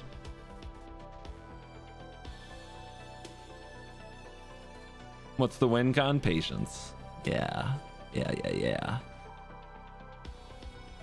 Blue Sun seems unnecessary. I don't know, man. How many times you use all your removal and then they drop the Sheldred and then you have like a Scrutiny in your hand and now you can't draw a bunch of cards. If we have a Blue Suns, like, we're gonna get through that, you know? Like having another out to like the opponent drop some big scary thing is a good idea. Plus they have to deal with it. I think this card is probably good. I've been seeing this card in like 5-color Atraxa decks, right? Those decks can run anything. So why wouldn't we give this a try? I honestly don't think that we play Emperor or Jace. I don't think we play any of those in this. I think the 4-drop spot is for Mind Splice. I see the point of like we hold 4 mana open and it's cool to have the option. The opponent doesn't know if we have Emperor or Mind Splice, but you have to remember that the opponents are conditioned to expect Emperor and not Mind Splice. So when we pass with 4 open, they'll expect Emperor anyway. So I think we're going to get equity at least until this deck. If this deck really takes off on ladder, it probably won't because it's control. I think we're going to get equity for Wandering Emperor without even playing it, to be honest.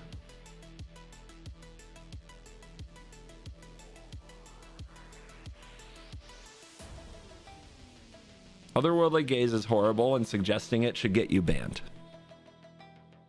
Don't play cards that don't, like, look at cards on top of your deck but don't draw them. Don't do it. Don't do it. Just don't do it.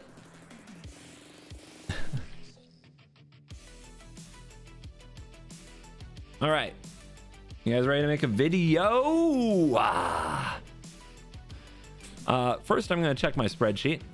How many videos do we have to actually do today? I haven't been on my spreadsheet in a hot minute.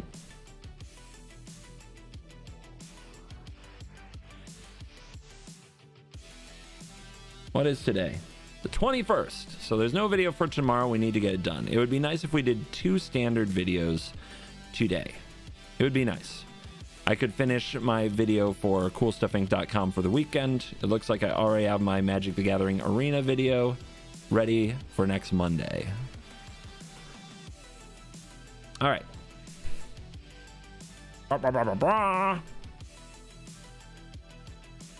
Haven't played in a minute, guys. I'm gonna need your verbal support while I pretend you're not here.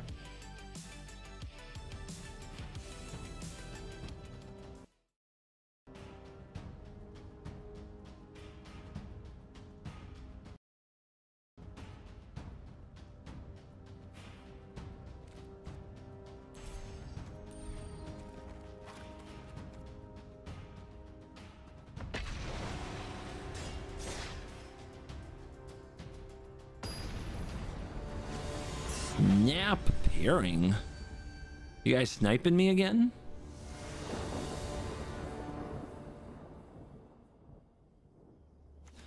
This hand is on the draw, and it's a dirtle machine, but good lord, this mana is amazing.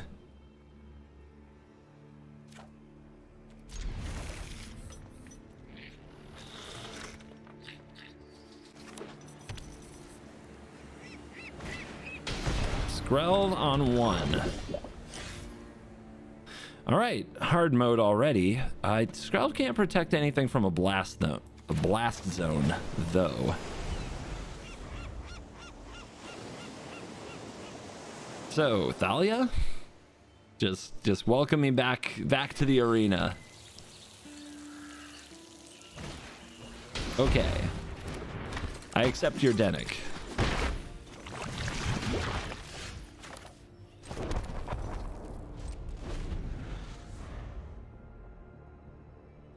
Just stay alive and farewell and hope they're not the type who plays counter spells.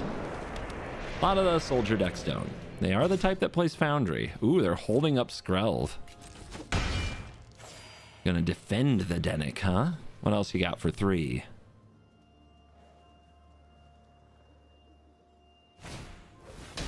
Oh, good old Harbin. Skrelv is not a soldier, so we've got some time before Harbin ruins us. Also, let's set our blast zone to 2.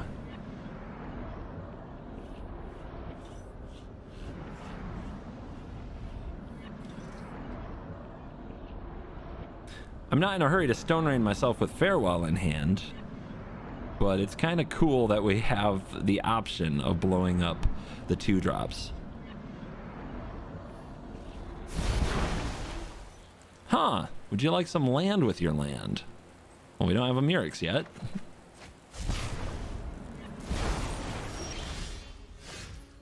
Gotta be the coast this turn. Would you like some land with your land with your land?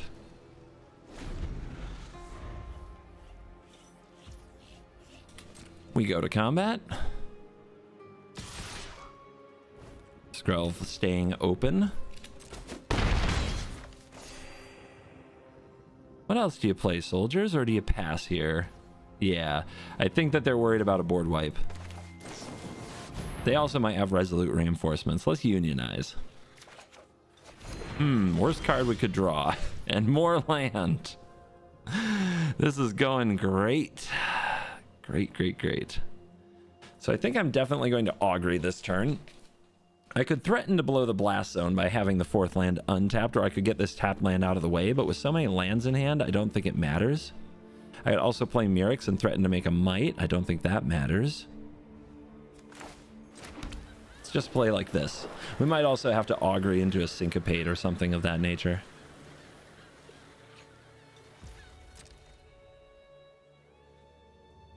Care to play your 2-drop? So maybe they're avoiding playing into the blast zone now that they're ready. Okay, let's see if we can hit a Syncopate. Also, do I proliferate here? I guess I make the decision after.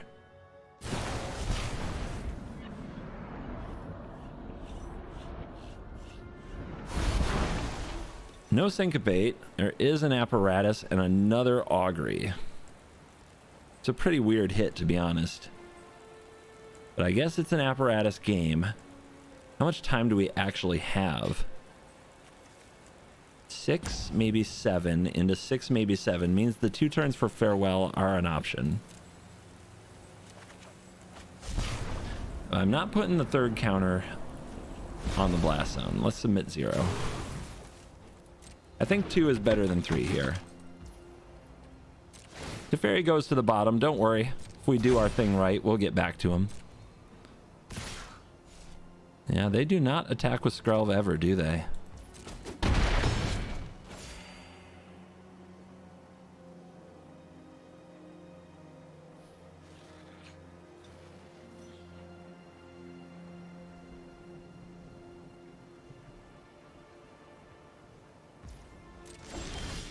White Sun's Twilight. Well, that's getting exciting.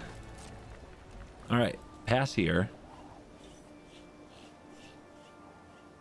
We'll actually be able to Apparatus into Farewell with Negate open if they do run counterspells. And I don't think they can end me this turn. If they counter the Apparatus, they can't counter the Farewell.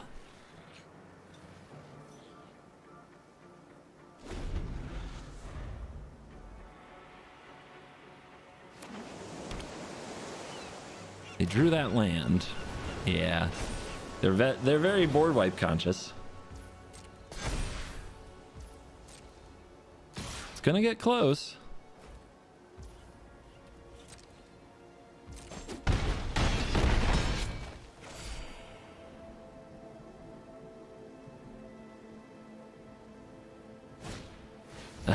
All in. I like it. All in. If our opponent did play a Soldier Lord, we did have the Blast Zone to survive another turn. It wasn't completely lethal, so we didn't quite let the shields down fully. All right, exile all the creatures, all the enchantments. Graveyards? Nah, unnecessary, right? Besides, we play Witness the Future.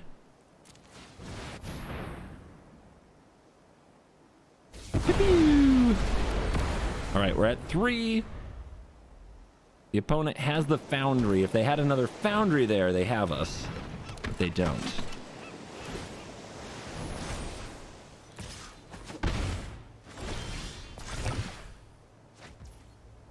All 3 Myrics, easy. All right, X is equal to 1, 2, 3, 4, 5, 6, 7. I don't think they play any spells, so I may as well tap out. And we go back up to 8, and the Toxic Army arrives.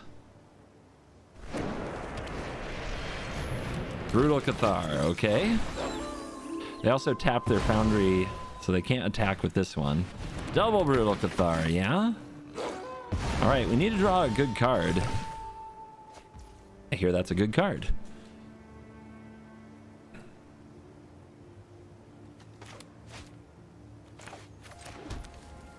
So, this is 3 on its own. I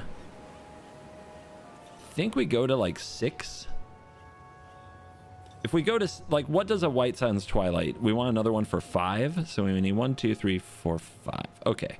So I think we do for 5 on the Scrutiny.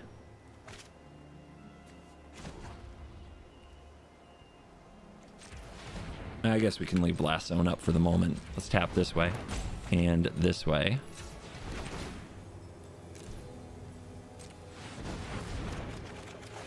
Another Farewell. Another Union. That'll probably get them. Let's see if they want to scoop to that.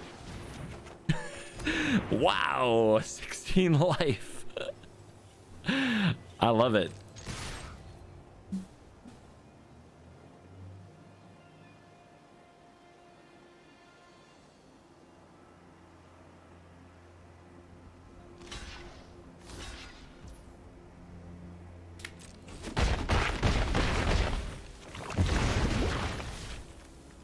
All right, this is for 4, right? So I guess we'll just do this instead. And now we'll hit graveyards because there's a Denic down there. Sure.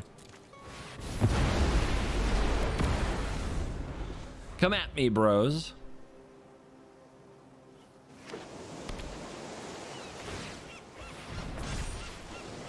Behold the power of Mistress Foundry. That was scary, but man, did that turn around on a dime.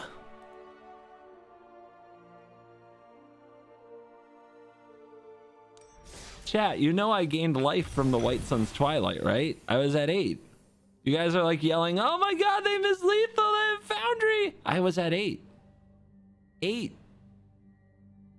I was at 8. 8 minus 4 is... Fill in the blank.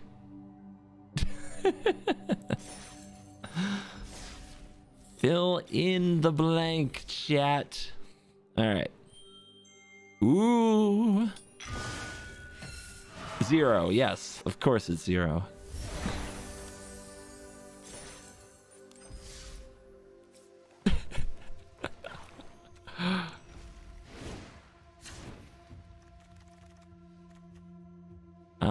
Apply styles. Beautiful.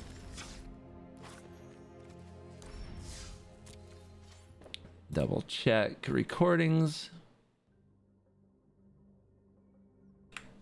we go. Okay. Double check, make sure it's recording right. Bottom, don't worry. If we do our thing right, it's recording right. All right, continue.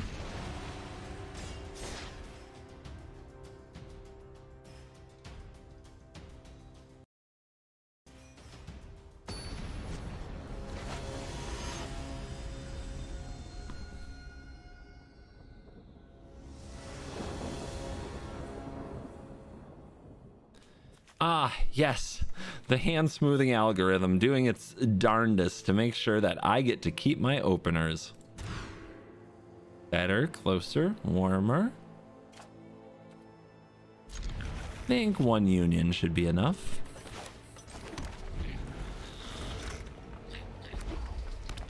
This is mono red. They play mono red.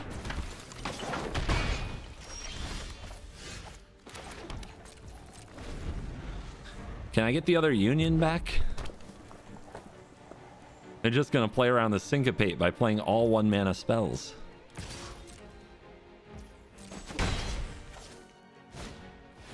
I told you. I told you. I guess we have to stop the mechanized warfare. How about another Seachrome Coast? Now let's take another Augury. Hopefully we'll have enough time to use it. It all depends what they do with their turn coming up here.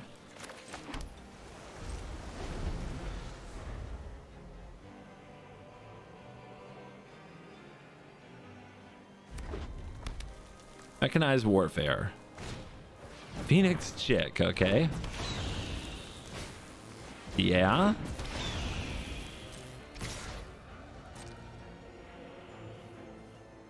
I told you, all 1-mana spells. Syncopate worthless.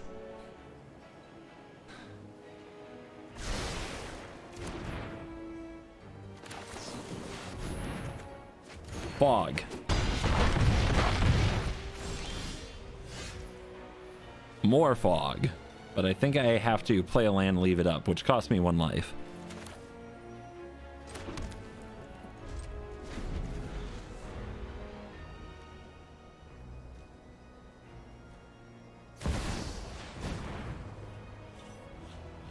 It's the most expensive card they played, but I kind of think that they're holding like a mechanized warfare. Still, Union is better next turn.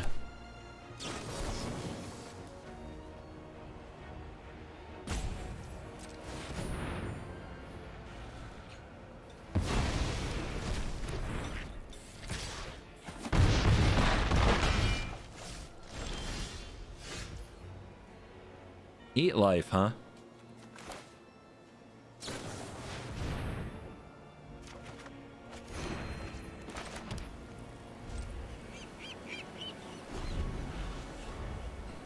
What is it about mono red?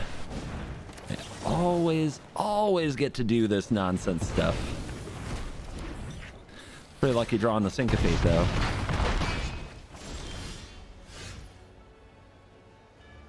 So what, we go to 3 next turn and they get 2 redraws for like a lightning strike or a play with fire to win.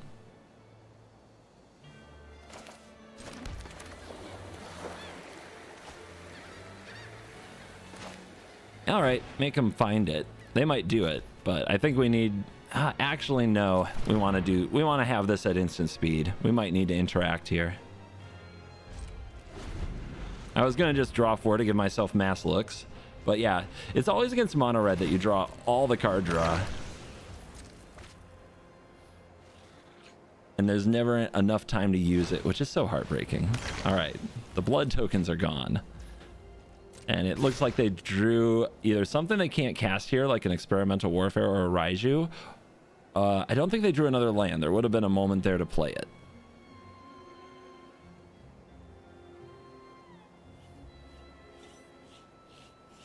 What can we find? Trying to decide if I scrutiny for 2 and augury. I think I augury and then scrutiny for 2. Okay, doing amazingly here.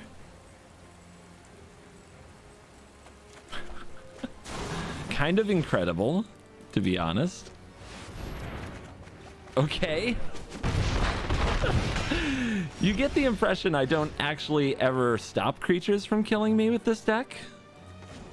I promise that's not true.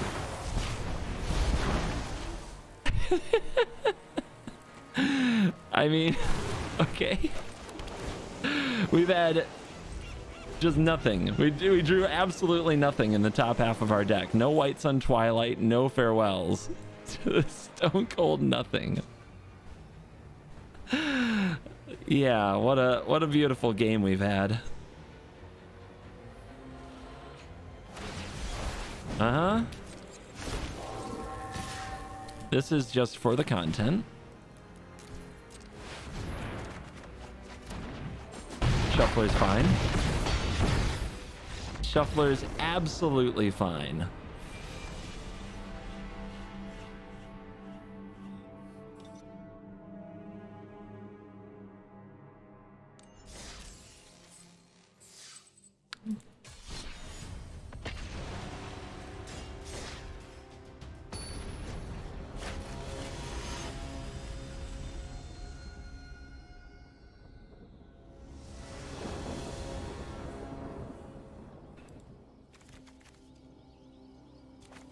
Pretty sussy hand on the draw, but if we draw land, it could be fine.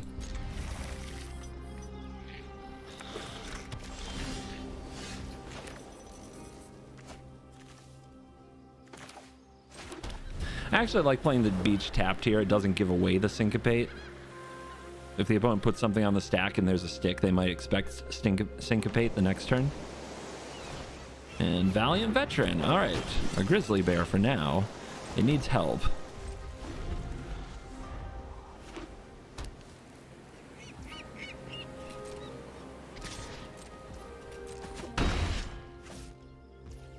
Pass. Sure.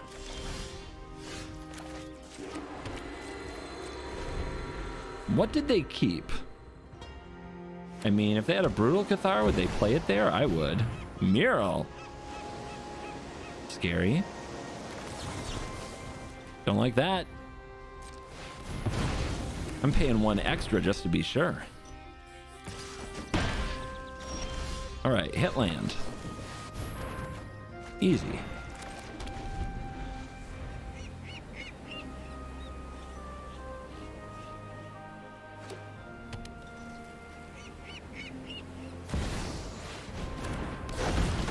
Gonna be that kind of game.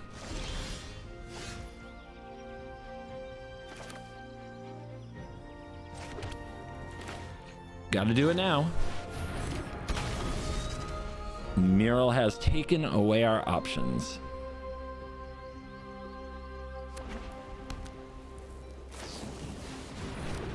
Oh, slam it. Let's go. Oh, yeah. Bring him out. Show us the army in all of its glory. Yes. Oh, opponent, you have sent a message. You are clearly not someone to be trifled with.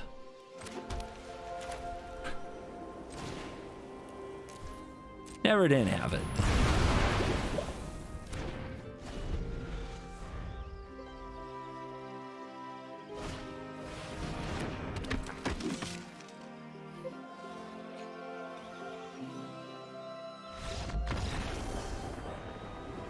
And they wonder what the win con is. The answer is demoralization.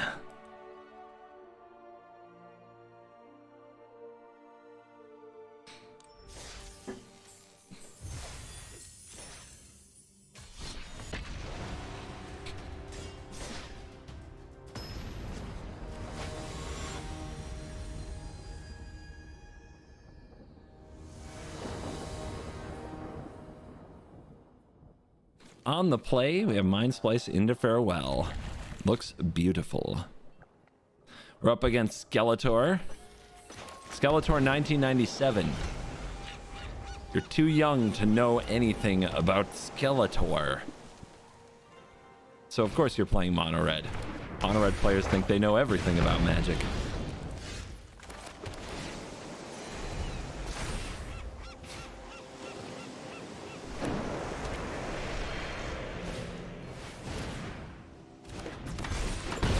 We Feld and go Burr.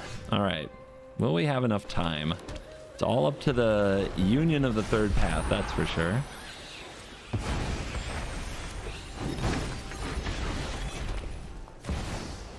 Uh-huh. Uh-huh.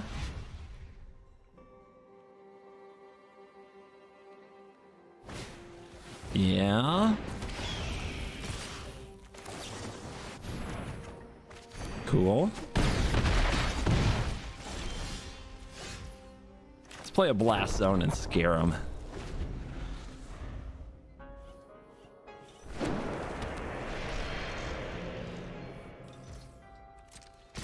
All right, not going in for the foundries. Seems like they have burn spells they're excited to play. 8 double burn into foundry is, with a land, is lethal.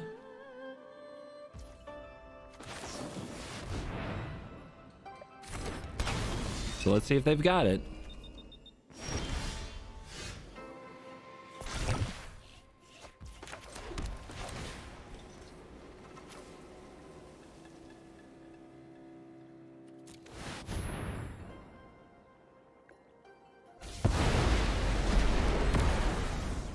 I'm done. You can throw your burn. They didn't throw their burn. Well, that's a good feel. Now I need some life gain. We go to 5. They have another land in hand. There it is. Okay. If they didn't play it, we'd know they had Sokens on.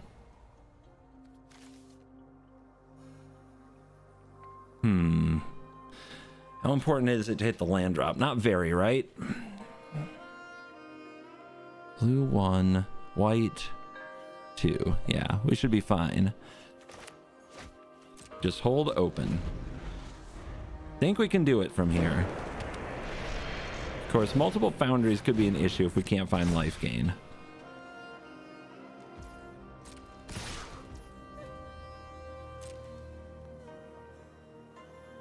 Care to pump?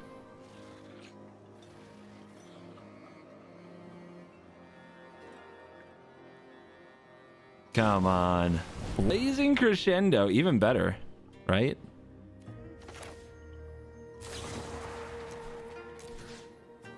We deny them that card draw, that impulsive card draw. They're not going to cast another spell here, so let's get the deluge done.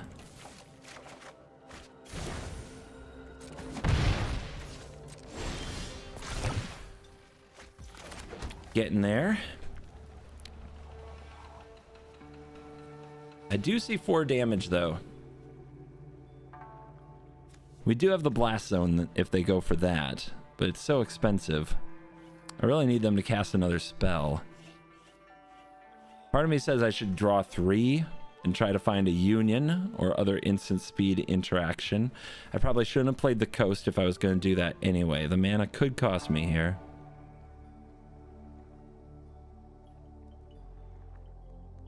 I do think they'll go for that foundry, but they might not. And I can do the 3 at instant speed anyway.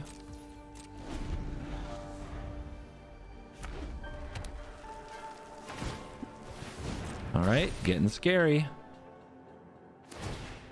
Uh-huh.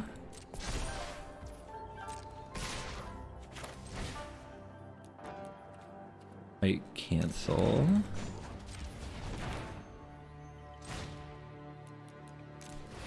Has to be there.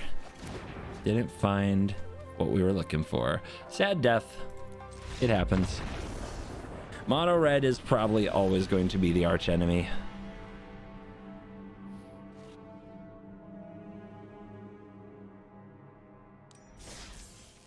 So I could have drawn 4 if I did it on my turn, right? And I could have drawn 5 if I didn't play the tap land. I screwed that up.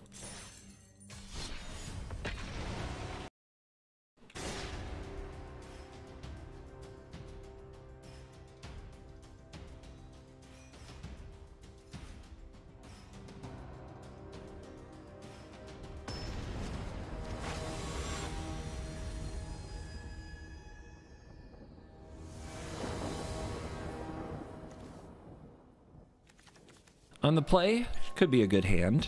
The one of negate always scares me in best of one, just because there's matchups where it has no hits.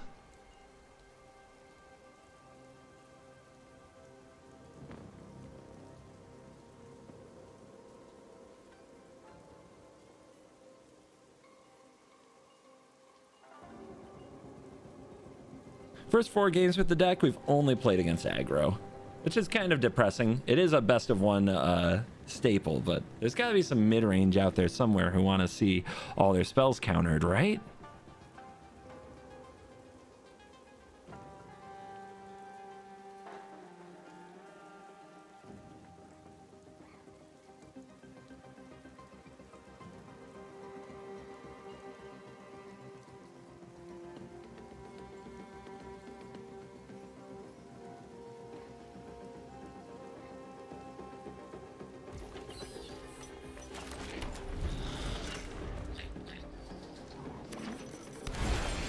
Ah, a tapped land.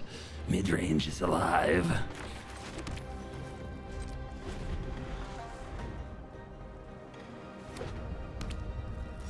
Grixis. All right, let's rumble. Should be interesting. Siphon Insight. Gross. But I don't think my cards will be as good for them as they are for me. They're just going to end up taking lands.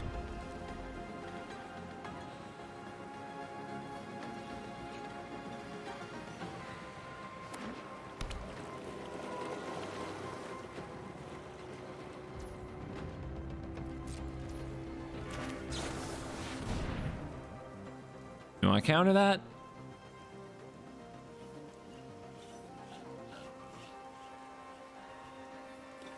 Hello? Oh, a response.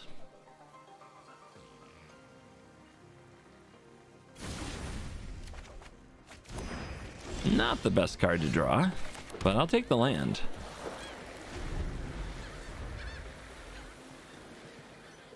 Get ready for your Mirrex action.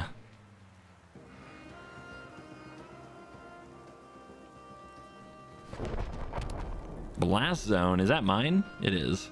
You monster. I told you they'd take my land. I was hoping they'd get a less useful one. Let's give them the might treatment. Important land draw there. This is why you play 3 Mirrex. Control players want to stare at you, you stare right back.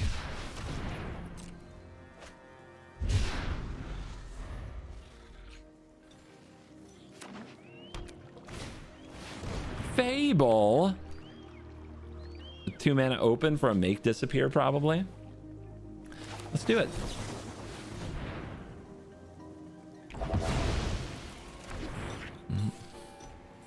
Looks like they're going to hold open their make disappear. Nice land draws. Pretty lucky. We'll take them. Playing their open mana. Go ahead, kill it. See what happens. You got me. Actually, I'm not playing Teferi here.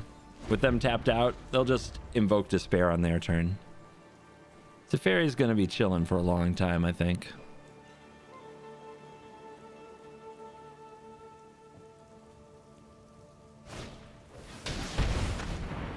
Right. So, we could let them draw their 3 and discard. That's not bad because we get to draw 3. Or we could counter this, untap, draw 4. Okay.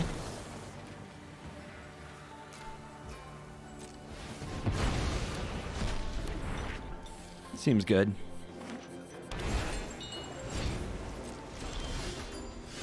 We could also go for the Teferi now and hope they don't have 2 Invoke Despairs, but I still think waiting is better.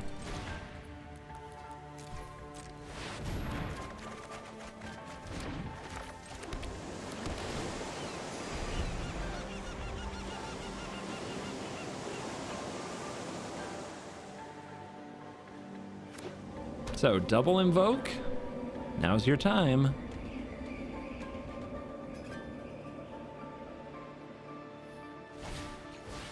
Corpsey. Corpsey 3-mana 3/3? Opponent! I thought more of you. We don't even want to gain control of that until we can make a copy that actually gets a card.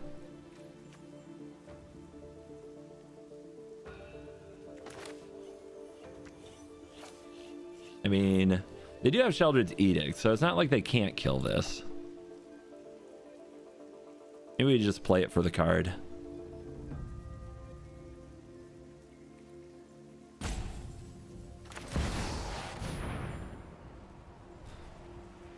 No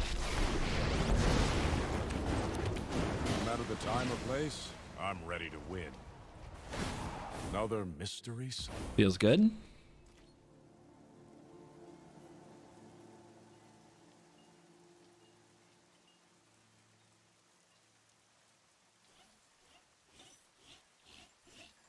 You're gonna start ticking on that blast zone. You getting worried, opponent?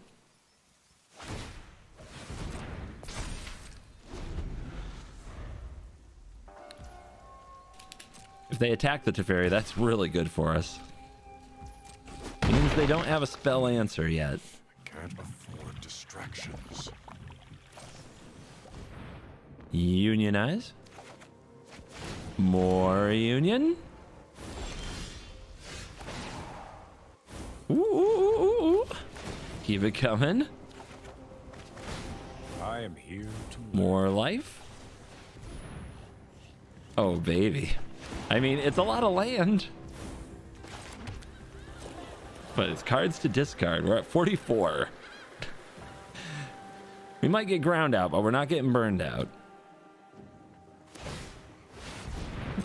Oh no, a blast zone on Teferi. Opponent literally stone raining themselves. Discard a card? Oh, that's way easier. I thought I had to discard 2 or 3. I overestimated my own abilities.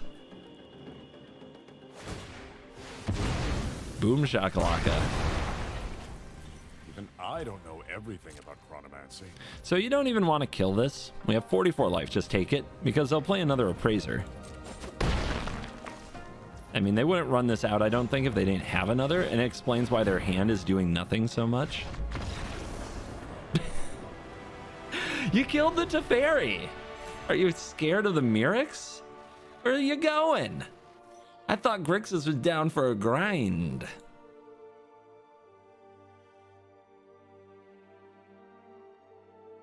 Opponent takes all game actions and concedes. Totally cringe.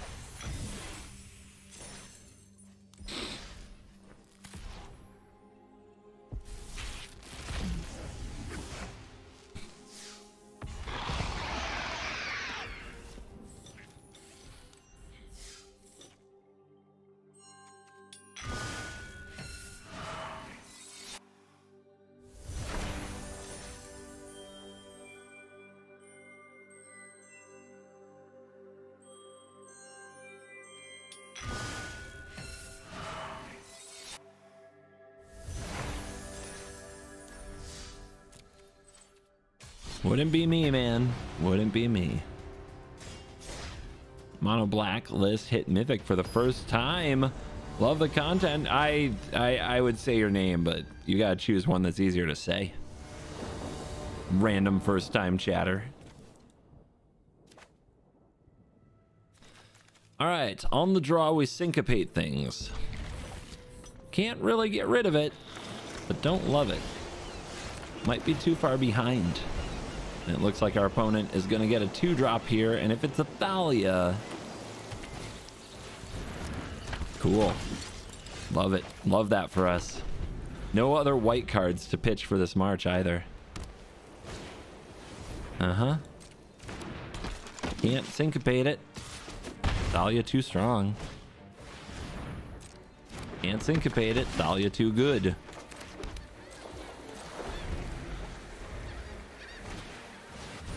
Can syncopate that. Glad they didn't play that last turn. Maybe they were playing around make disappear for no reason. However, are we going to get where we need to go? I guess we syncopate another important spell this turn and march next turn. Or Blue Suns.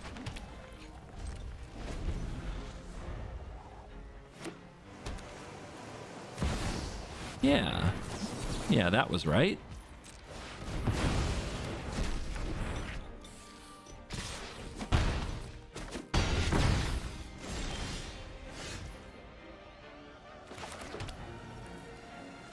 Alright, this is kill Thalia turn. Or maybe it's memory turn, but probably not. Probably kill Thalia turn. Do we have to kill that instead? What are we going to take? 6? Killing this takes 6 anyway. Okay, it's kill Thalia turn. And draw Farewell.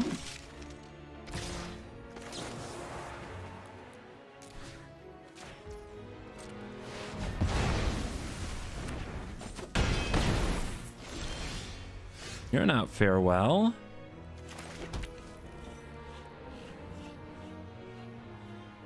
Well, there's no way to get 2 creatures out of this, right?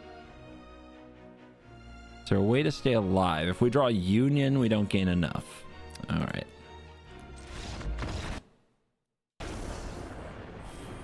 Very lopsided, isn't it? Very lopsided games.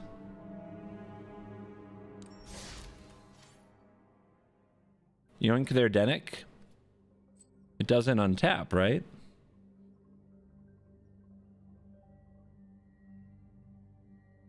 Yeah, I mean, it's Thalia on the draw, guys.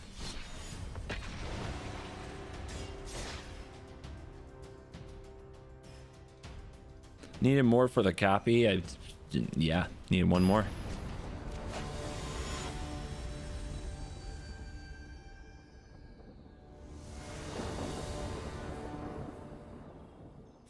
On the play, hand is kind of a nothing burger, but we'll see what happens. We don't really know what's going to happen when we use these auguries.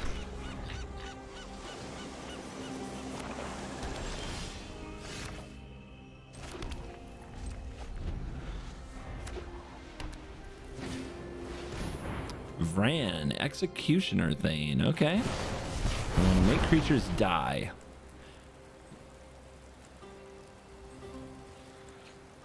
Okay. This is fine.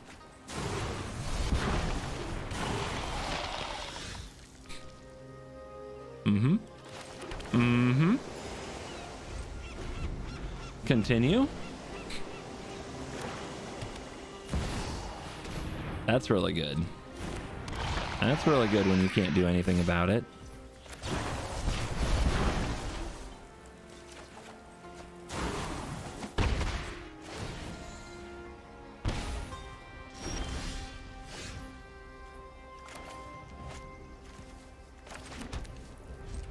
Nice and easy. They draw cards, but that doesn't beat us on its own. They need to play more creatures. We might have to deal with a few waves of creatures, but if Apparatus sticks around, that shouldn't be too hard. They're worried about Wandering Emperor here too, so we get some bluff equity.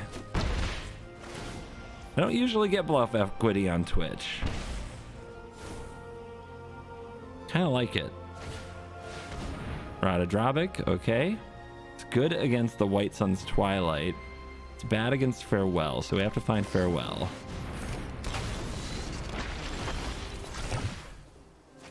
Okay. Looks like we're gonna have to work for this one.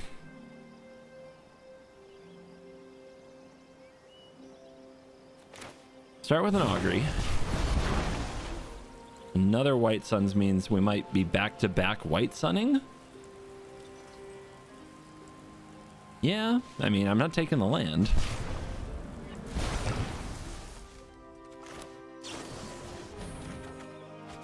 Syncopate to cover for the turn.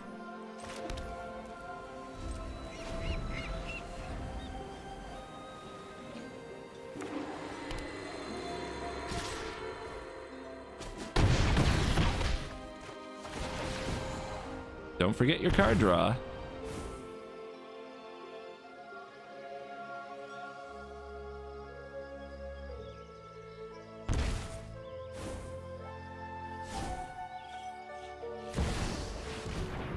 Shieldred. Okay. Sucks, but yeah. Bring him out.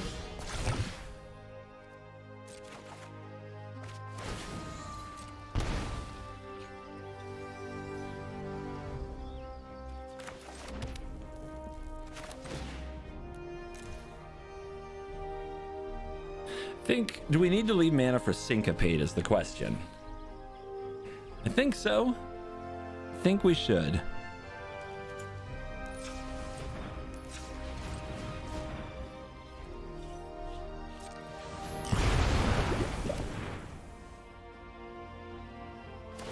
Trigger, trigger, trigger. I mean, thanks, I hate it. We'll try to solve it again.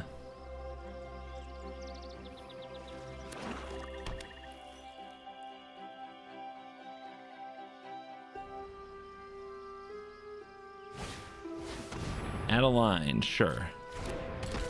There's not a Rotodrobic anymore, so the next explosion should actually kill this nonsense. And we're gonna gain a whole bunch of life from the Twilight. We go to 10. They get card draw for days, enjoy.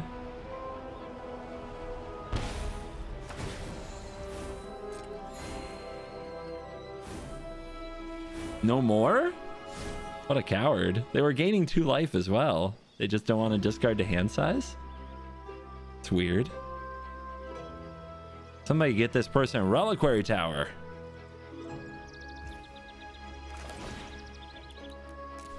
Oh, is this a good feeling?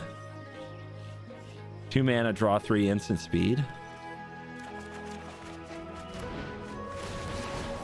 I mean, ow.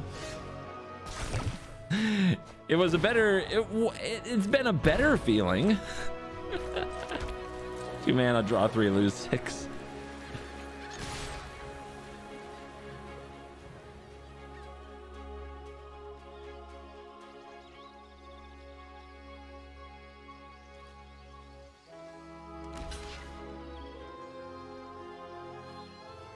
Poison.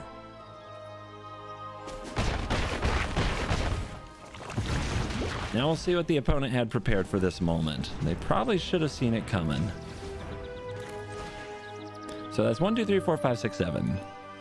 And then this also leaves open 2 Syncopates for 4 each. Should be enough for whatever they try to do.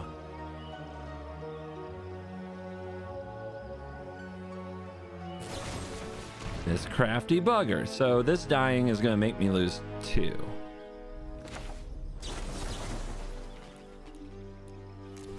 So we can't do that.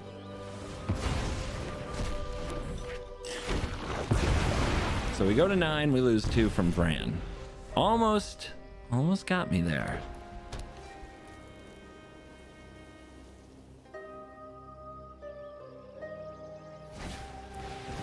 Thalia. Sure.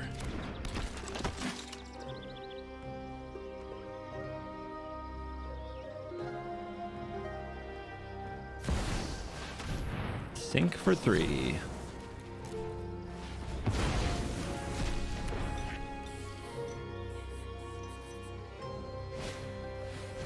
Skrelv. Dead to your kin. Must be disappointing. Cool deck though. Cool deck. Love to see like some black white legends nonsense there. Might try that one.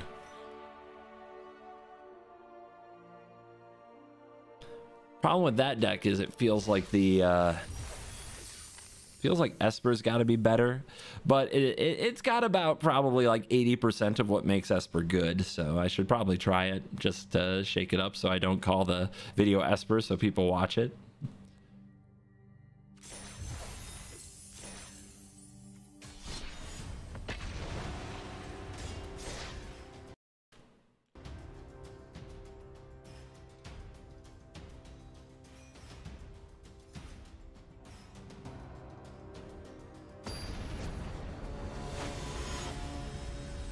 Abzan Legends? Sure, go try it.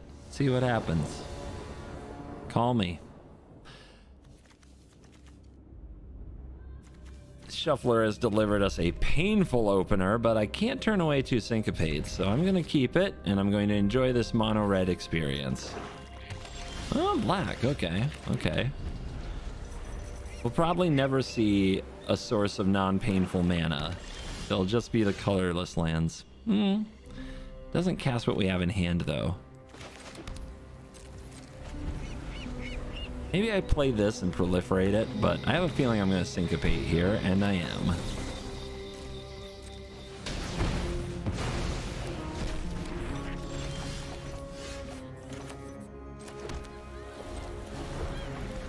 Let's stop taking all this damage. Sleepies. Okay. Lilies. No. Trying to bait me. Get out of here. Trying to bait my counter spells.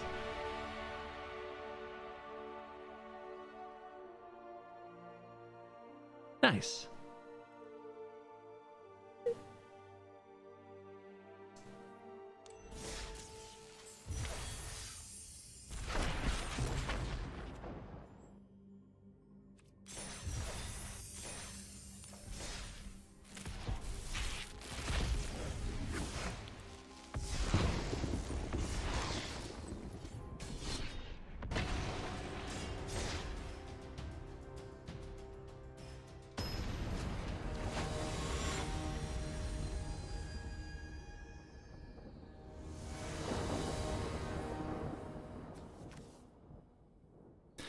Look out. Mommy heard that we were rank 420. We must defend.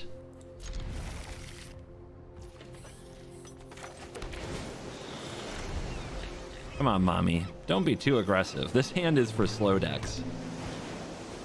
Ah, boy. Ah, boy, oh boy. These soldiers, man.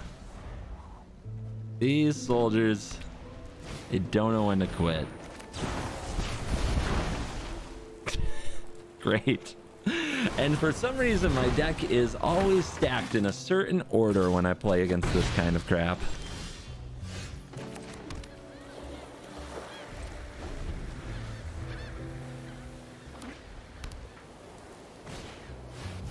Nice catch, though.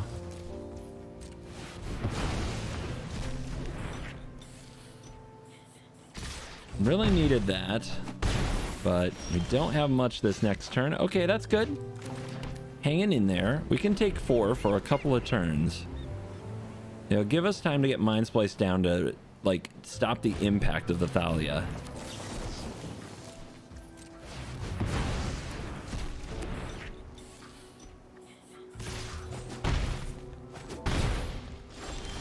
Union is not bad. Probably a Mind Splice turn. We gotta get this Thalia off our back. Okay, they got another one of those. We'll play Union on our turn to keep it from flipping. No attacks! Respect to the Wandering Emperor. You love to see it. Imagine thinking they had to attack with their white deck. Oh, I really don't want that thing to flip. Do I double Mind Splice here? I think I might. I'm doing it. I'm doing it. There was a chance they don't attack that turn, but I think with Union Scrutiny in hand, I can survive. Yeah, sure. We got like 2 turns to find the board wipe. It's a good one. Good.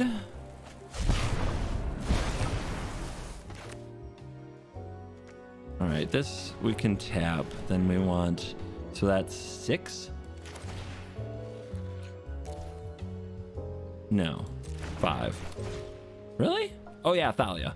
What am I thinking? Gotta remember that Thalia. I'm sorry, I was just ready to ignore it. Look at that beautiful draw. All right, and we'll just take a pain here. It's no big deal. There's the White Sun's Twilight. Next turn, my friends. Next turn. Opponent's going to feel really good about what they get to do, but it won't prepare them for what's going to happen.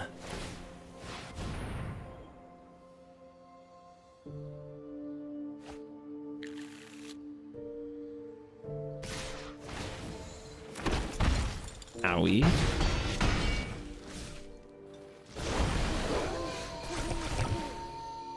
All right, this is a cost reduction, so we want to do this first.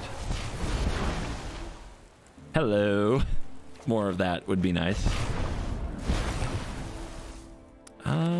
Should play the blast zone first, I suppose.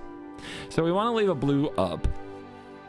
Actually, we should play a pain-free blue, because we want to use this and this and this and then this and this. All this is going into White Sun's Twilight. The blue is the syncopate. So this is 9 plus 3 is 12 life and mites. Wait, nope, Thalia. 11 life and mites.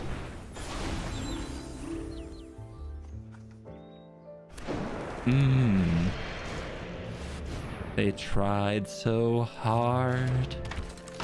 They got so far. But in the end, it didn't really matter. They even had the Thalia.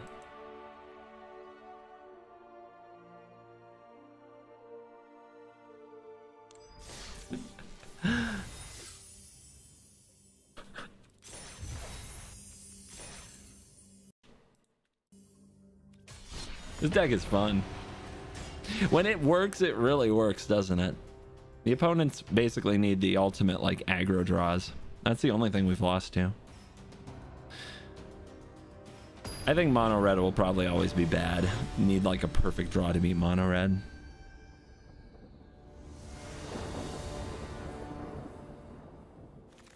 All right, on the play, we're syncopating, so we'll keep it. The Twilights are a long ways away, but it's good to have some kind of payoff ready to go. I like playing the plains because it doesn't give away the syncopate when they put something on the stack. Looks like they're going to play mono red, which immediately means this is going to suck, especially with a pain land.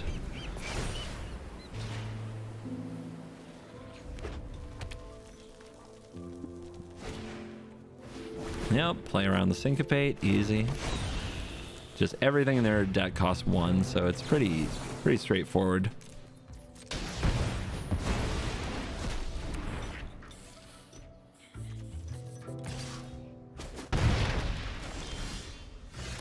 This is funny. Might as well. We drew all 3 in our deck.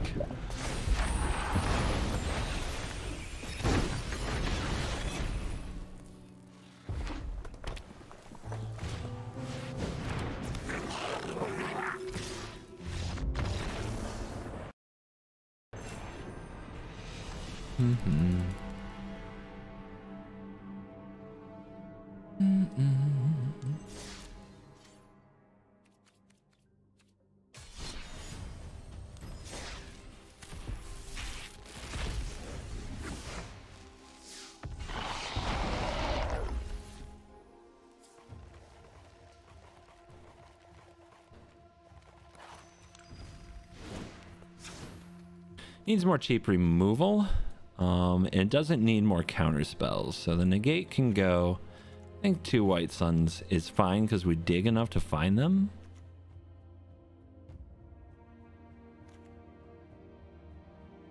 Don't think card is actually good now that I've had it in a few hands. I think this card is probably bad, but let's try Marches. In best of 1, Marches might help. It would also help to have more white cards to pitch to them. Deluge just seemed unnecessary. It's like good in the matchups against other control decks, but those apparently just don't exist. I don't think this card exists anymore either.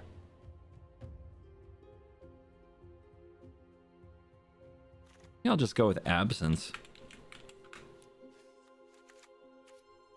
Yeah, let's try that.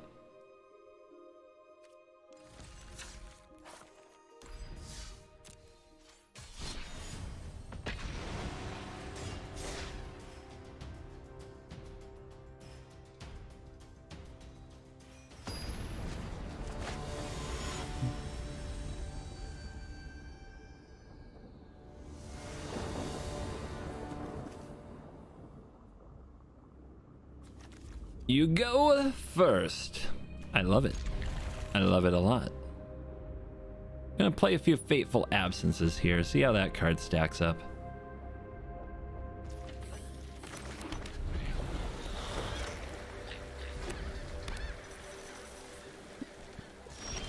Another mono red. I think it's our 4th in 8 games. Half the mythic meta, perhaps? Come on, opponent, show me something I haven't seen before. Well, I haven't seen mono red not play lands, or not play creatures, so this is probably a different kind of red. I mean, do they keep a hand that's just play with Fire Lightning Strike? They probably don't know how to mulligan, so I guess the answer is yes. Thermo Alchemist. Okay. Full on burn mode. Let's go for the land.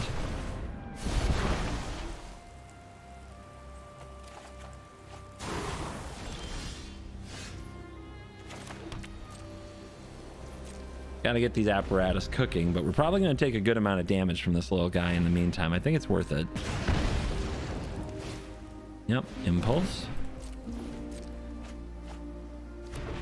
Oh, it's okay. Hey, they're trying out a new card. We'll give them some credit. Gotta find a farewell.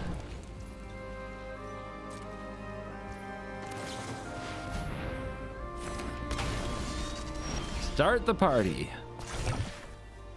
Augury, very good. Let's gain 1. I think I need to kill this at instant speed. But they can Alchemist in response. Let's see what we find with the Augury. This proliferate's nice. I guess we take another.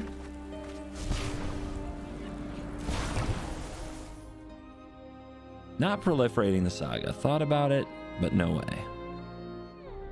You know they want to cast this. They probably won't have a lot of mana to do something else, but let's make them show us what they want to do.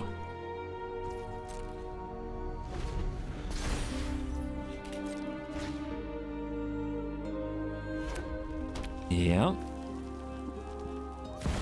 Here it comes. Complete with a counter. They can go indestructible.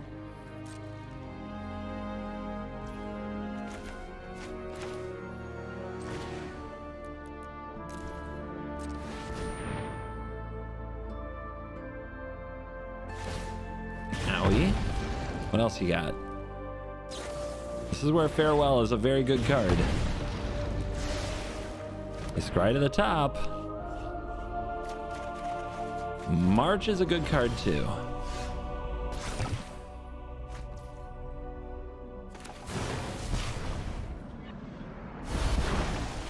Still no Farewell. Syncopate's very good here.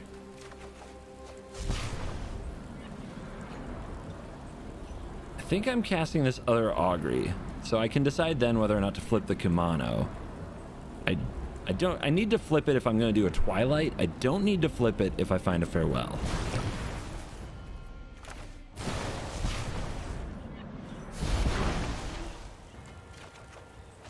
Should be good.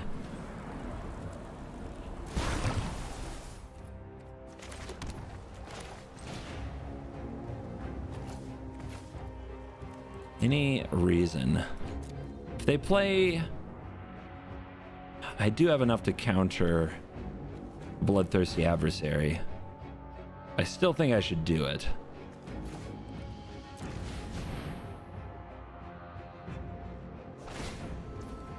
Owie. We go to 10, half dead. I feel protected though.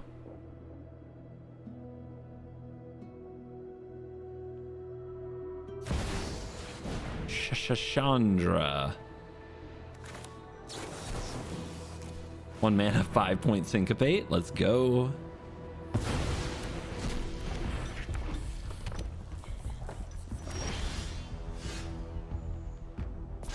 Tick tock. Oh. 2 mana, draw 6. I'm so happy. Hey, Burn, what do you think of this card?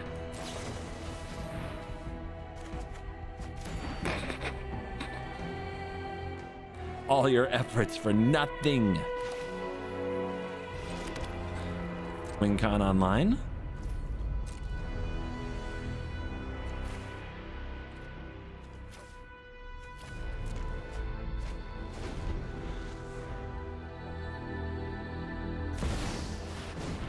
Oh no! Back into the deck we go.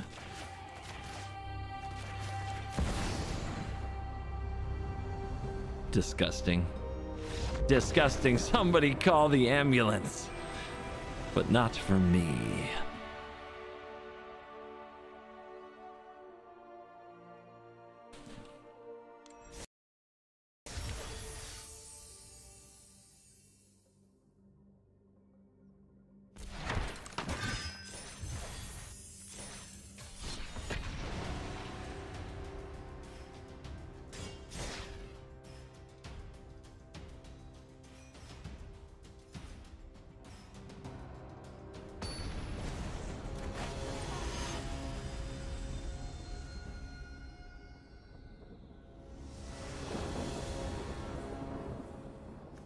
We go first, we have a Dirtle hand. I love Dirtle hand. Always down for the Dirtle hand.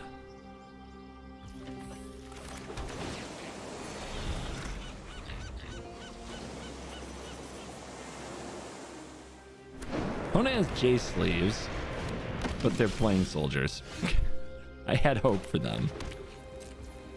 My heart had hope for them.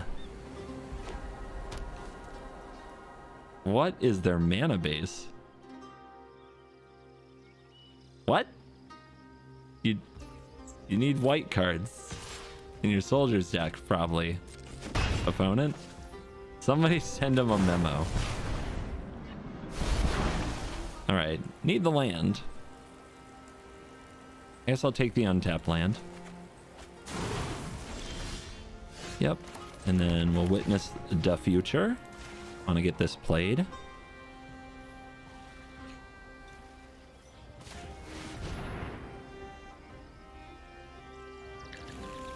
More unions, another march, a scrutiny.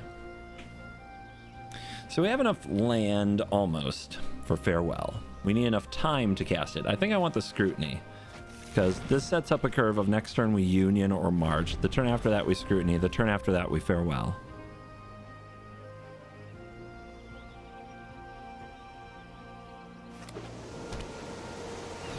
Sky Strike Officer has arrived.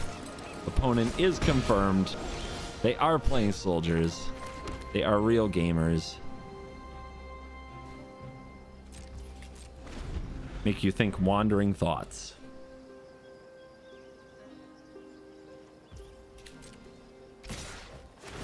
No fear.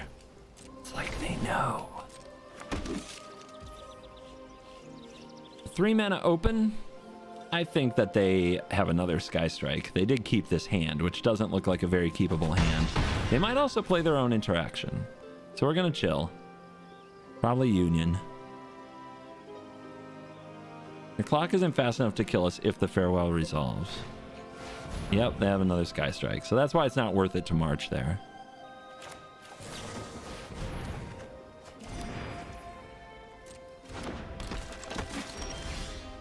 Okay, we do need another land. We'll probably scrutiny on their turn.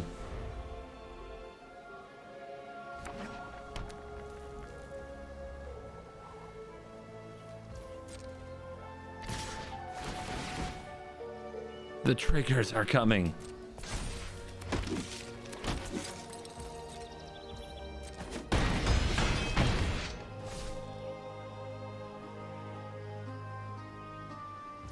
Okay, they're holding up mana. How to play it. See if they counter this.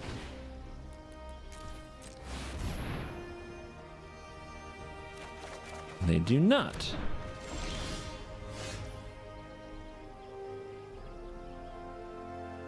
We're still at 14. We don't have to go for the farewell. If we do go for the farewell, they untap and attack for 1, 2, 3, 4, 5, 6, 7, 8, 9, 10, 11. If they have a soldier lord, they attack for 1, 2, 3, 4, 5, 6, 7, 8, 9, 10, 11, 12, 13, 14, 15.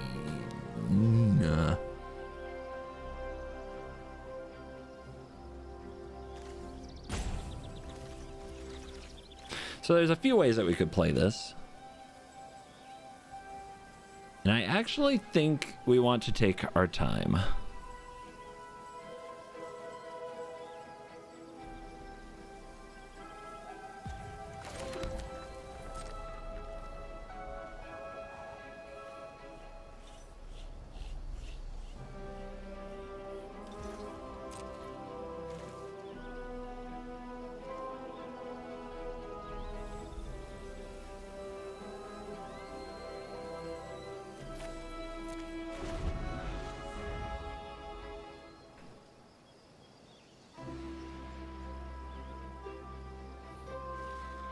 So they did nothing. They don't have resolute reinforcements. They might have just been playing around a board wipe. We'll get an idea here from whether or not they activate the foundry. Okay, they've got the veteran. Sink for 3 would do it. And we could march for 2. No, let it be. March for 2 and march for 3.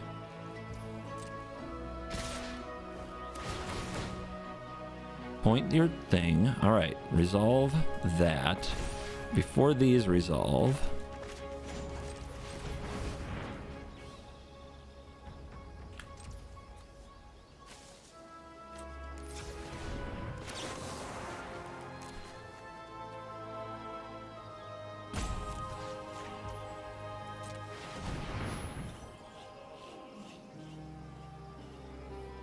See what they do.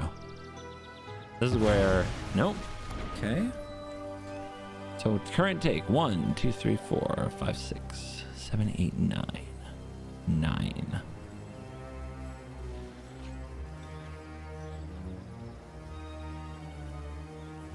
Still might have that counter spell. And Syncopate won't get around it.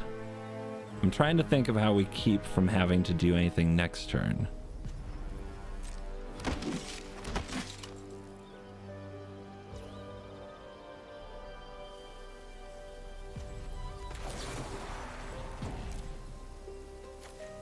If we exile this, they might blow their counterspell here, thinking that we got rid of our board wipe.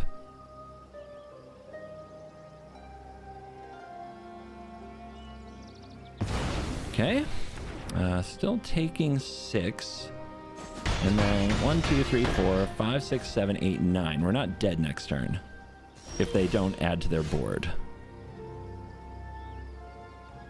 That's not the best draw. But it could be okay.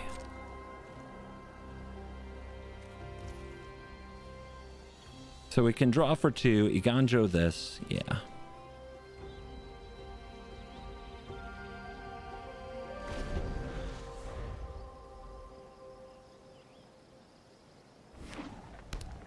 Tap land is good, means they can't power up Foundry and hold up Protect the Negotiators or make it disappear, whichever they have.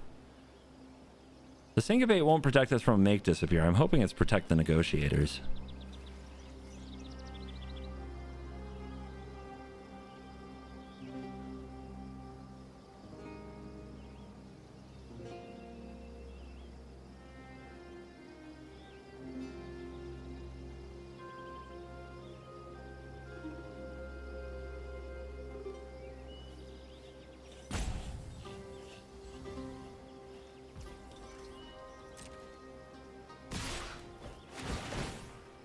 Okay, choose your target. They choose the token. That's smart.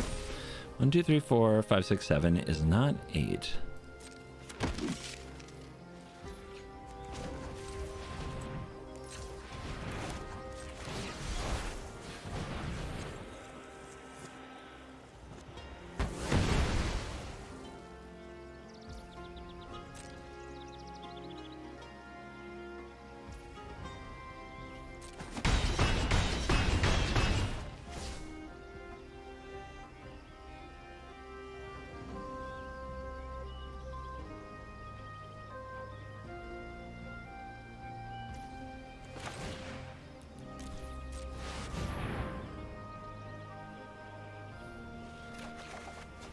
Those are bad draws. The last 5 draws from the deck haven't been good enough. It's been very bad.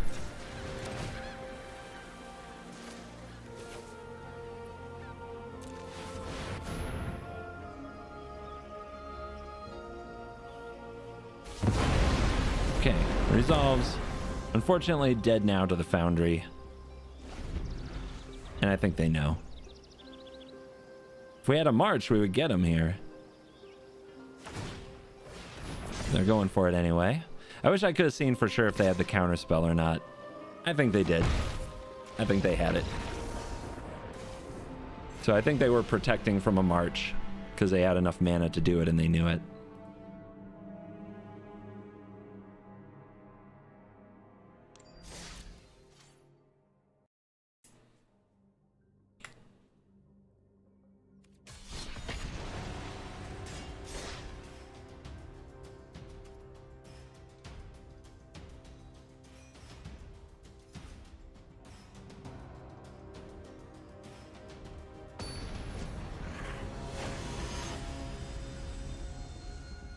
There's also a reasonable chance that was a stream sniper. They didn't even play around Wandering Emperor. Just saying.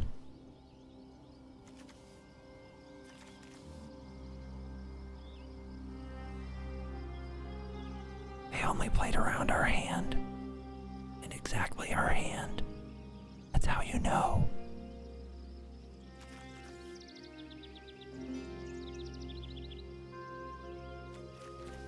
Opponent goes first. We've got Absence and Union, so we shouldn't get run over and should be good.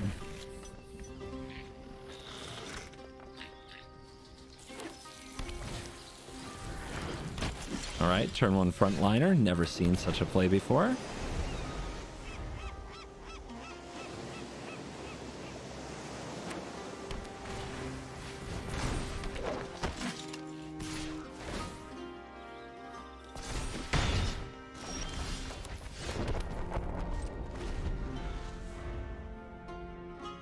Nothing like going second. Oh, do we have to kill that Thalia? I wanted to kill this veteran.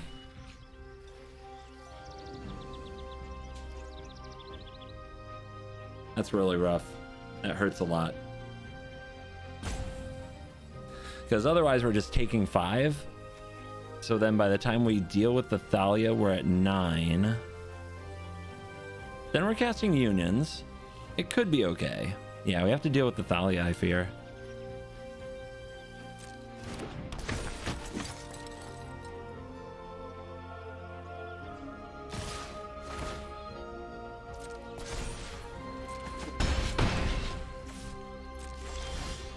I don't know, that's a tough one. Oh, what I would give in to have that. Oh well.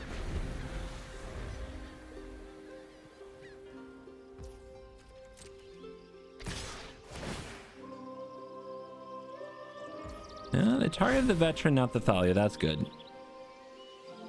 Do you think they have another Thalia? If they have another Thalia, I guess we have to top a land to be in it. We're behind anyway, so we have to take risks.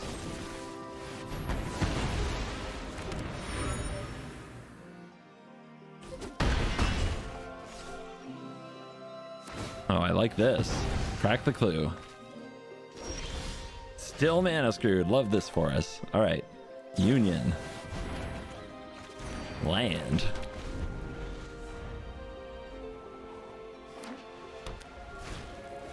Veteran, sure. Veteran is a card.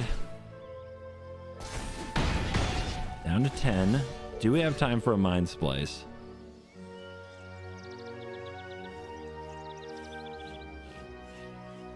One, 2, 3, 4, 5, 6, 7, 8, 9, 10. No, we do not.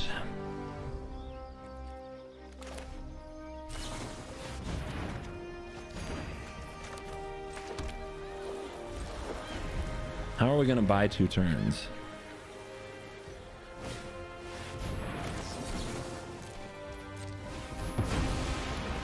We're dead next turn. I guess Vanish into Eternity, though, is a save, right? I believe it is. It's close. 1, 2, 3, 4, 5, 6, 7. It's not a save.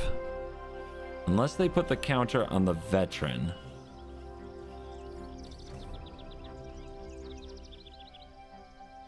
I guess White Suns can blow up the frontliner.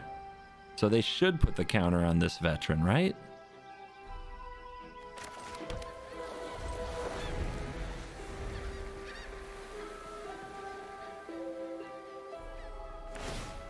Target the frontliner. That's alive, right? If we do this now, it's alive. If they don't counter it. Okay. And if they don't Thalia. No Thalia. Okay. Okay. Let's go! We're at 6. They can deal us 5 that I can see from bringing back the frontliner.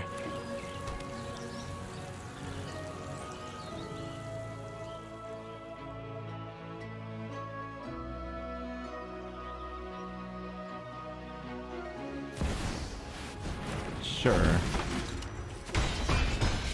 Let's see what we can hit. That is not the way.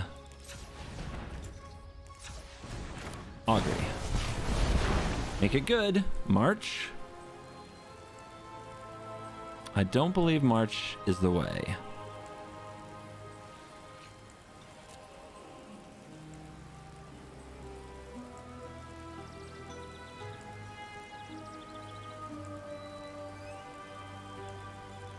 Has to be like Union, I think.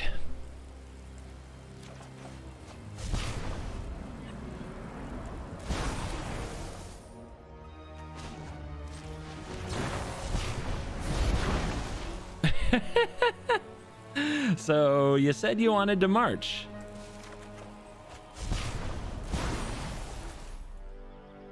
Thank you, Shuffler.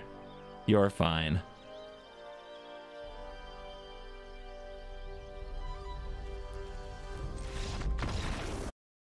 Most of these games won't even make the video whether I win them or lose them because there's already too many games against soldiers. Kind of sucks.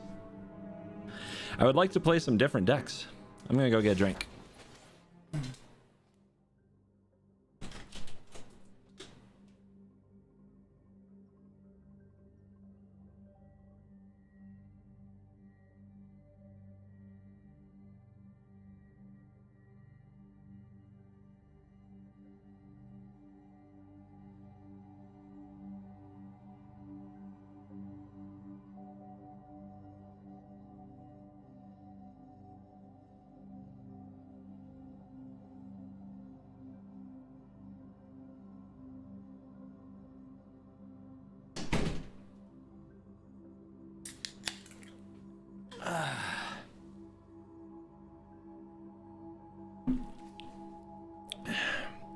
So we have 5 mono red, 5 soldiers, 2 other, a Grixis and a Golgari.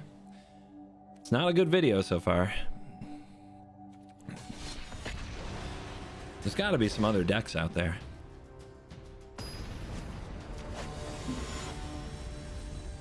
They should unban Hook. I'm so sick of the red and the white decks. Their life should be miserable. Deck is just weak? No, you're weak. You couldn't even watch the deck for 2 or 3 games without crying. Ah! That makes you weak, not the deck. Warriors, thanks for the prime. All right, we're going in.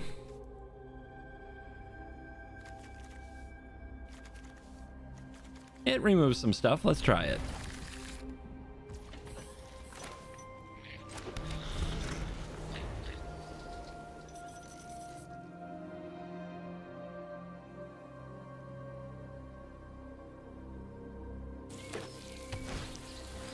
Soldiers, brand new deck.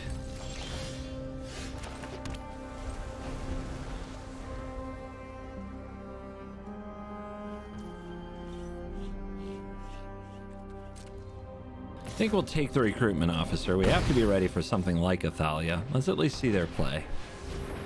There it is.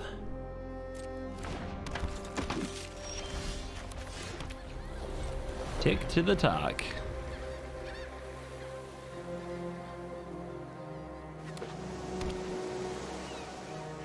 Thank you, Amy the Amazonian, for sending raiders over while I'm recording the gameplay. Appreciate you.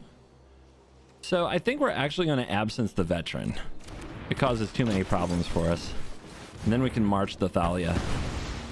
Opponent with a perfect 1-2-3 so far. The only thing we've got going for us is that we went first, so the Thalia didn't absolutely bury us.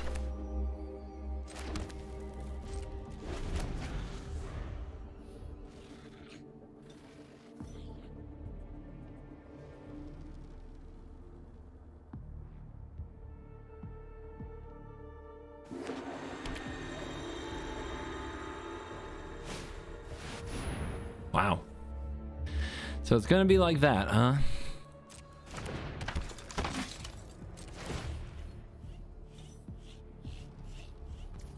Good choice on the targeting.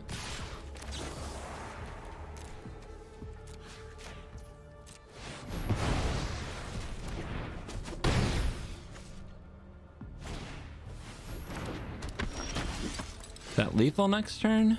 Not for sure. They need an anthem effect. So we'll just scrutiny into farewell, hopefully. We can dodge a Mishra's Foundry. Okay, they have the anthem.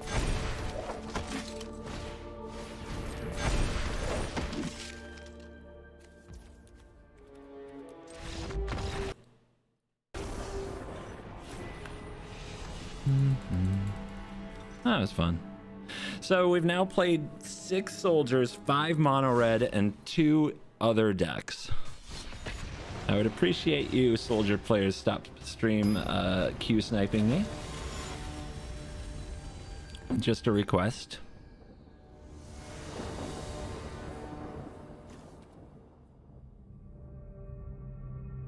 All right, we go first. Hopefully we can pull the lands together to make this interesting.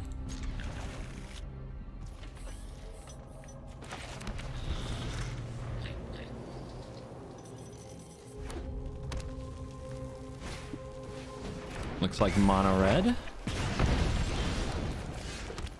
Looking forward to syncopating hopefully a 2-drop creature if they play any of those. But knowing mono red, they usually play around the syncopate. Yep, they played around it.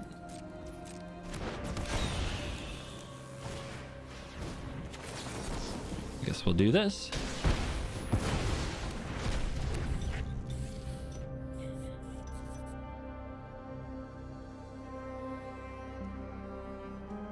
Just another perfect draw on the play from mono red.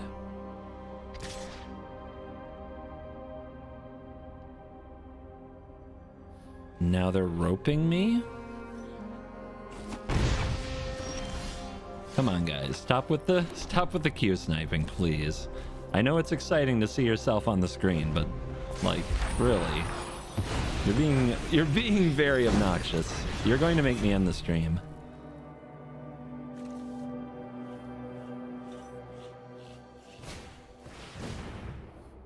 Felden. Felden's a decent absence target.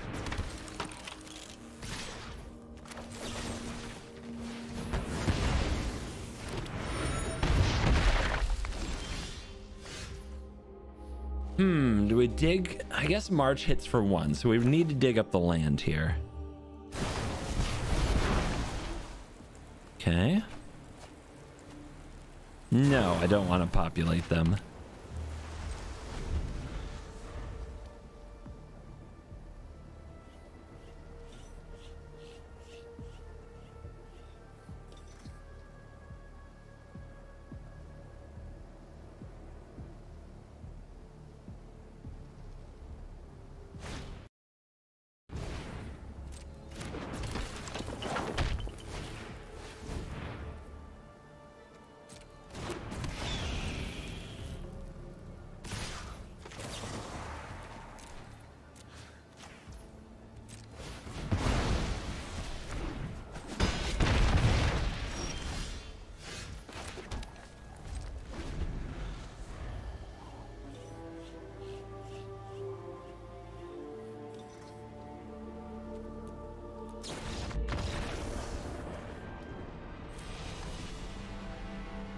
Checks hand, cast spell.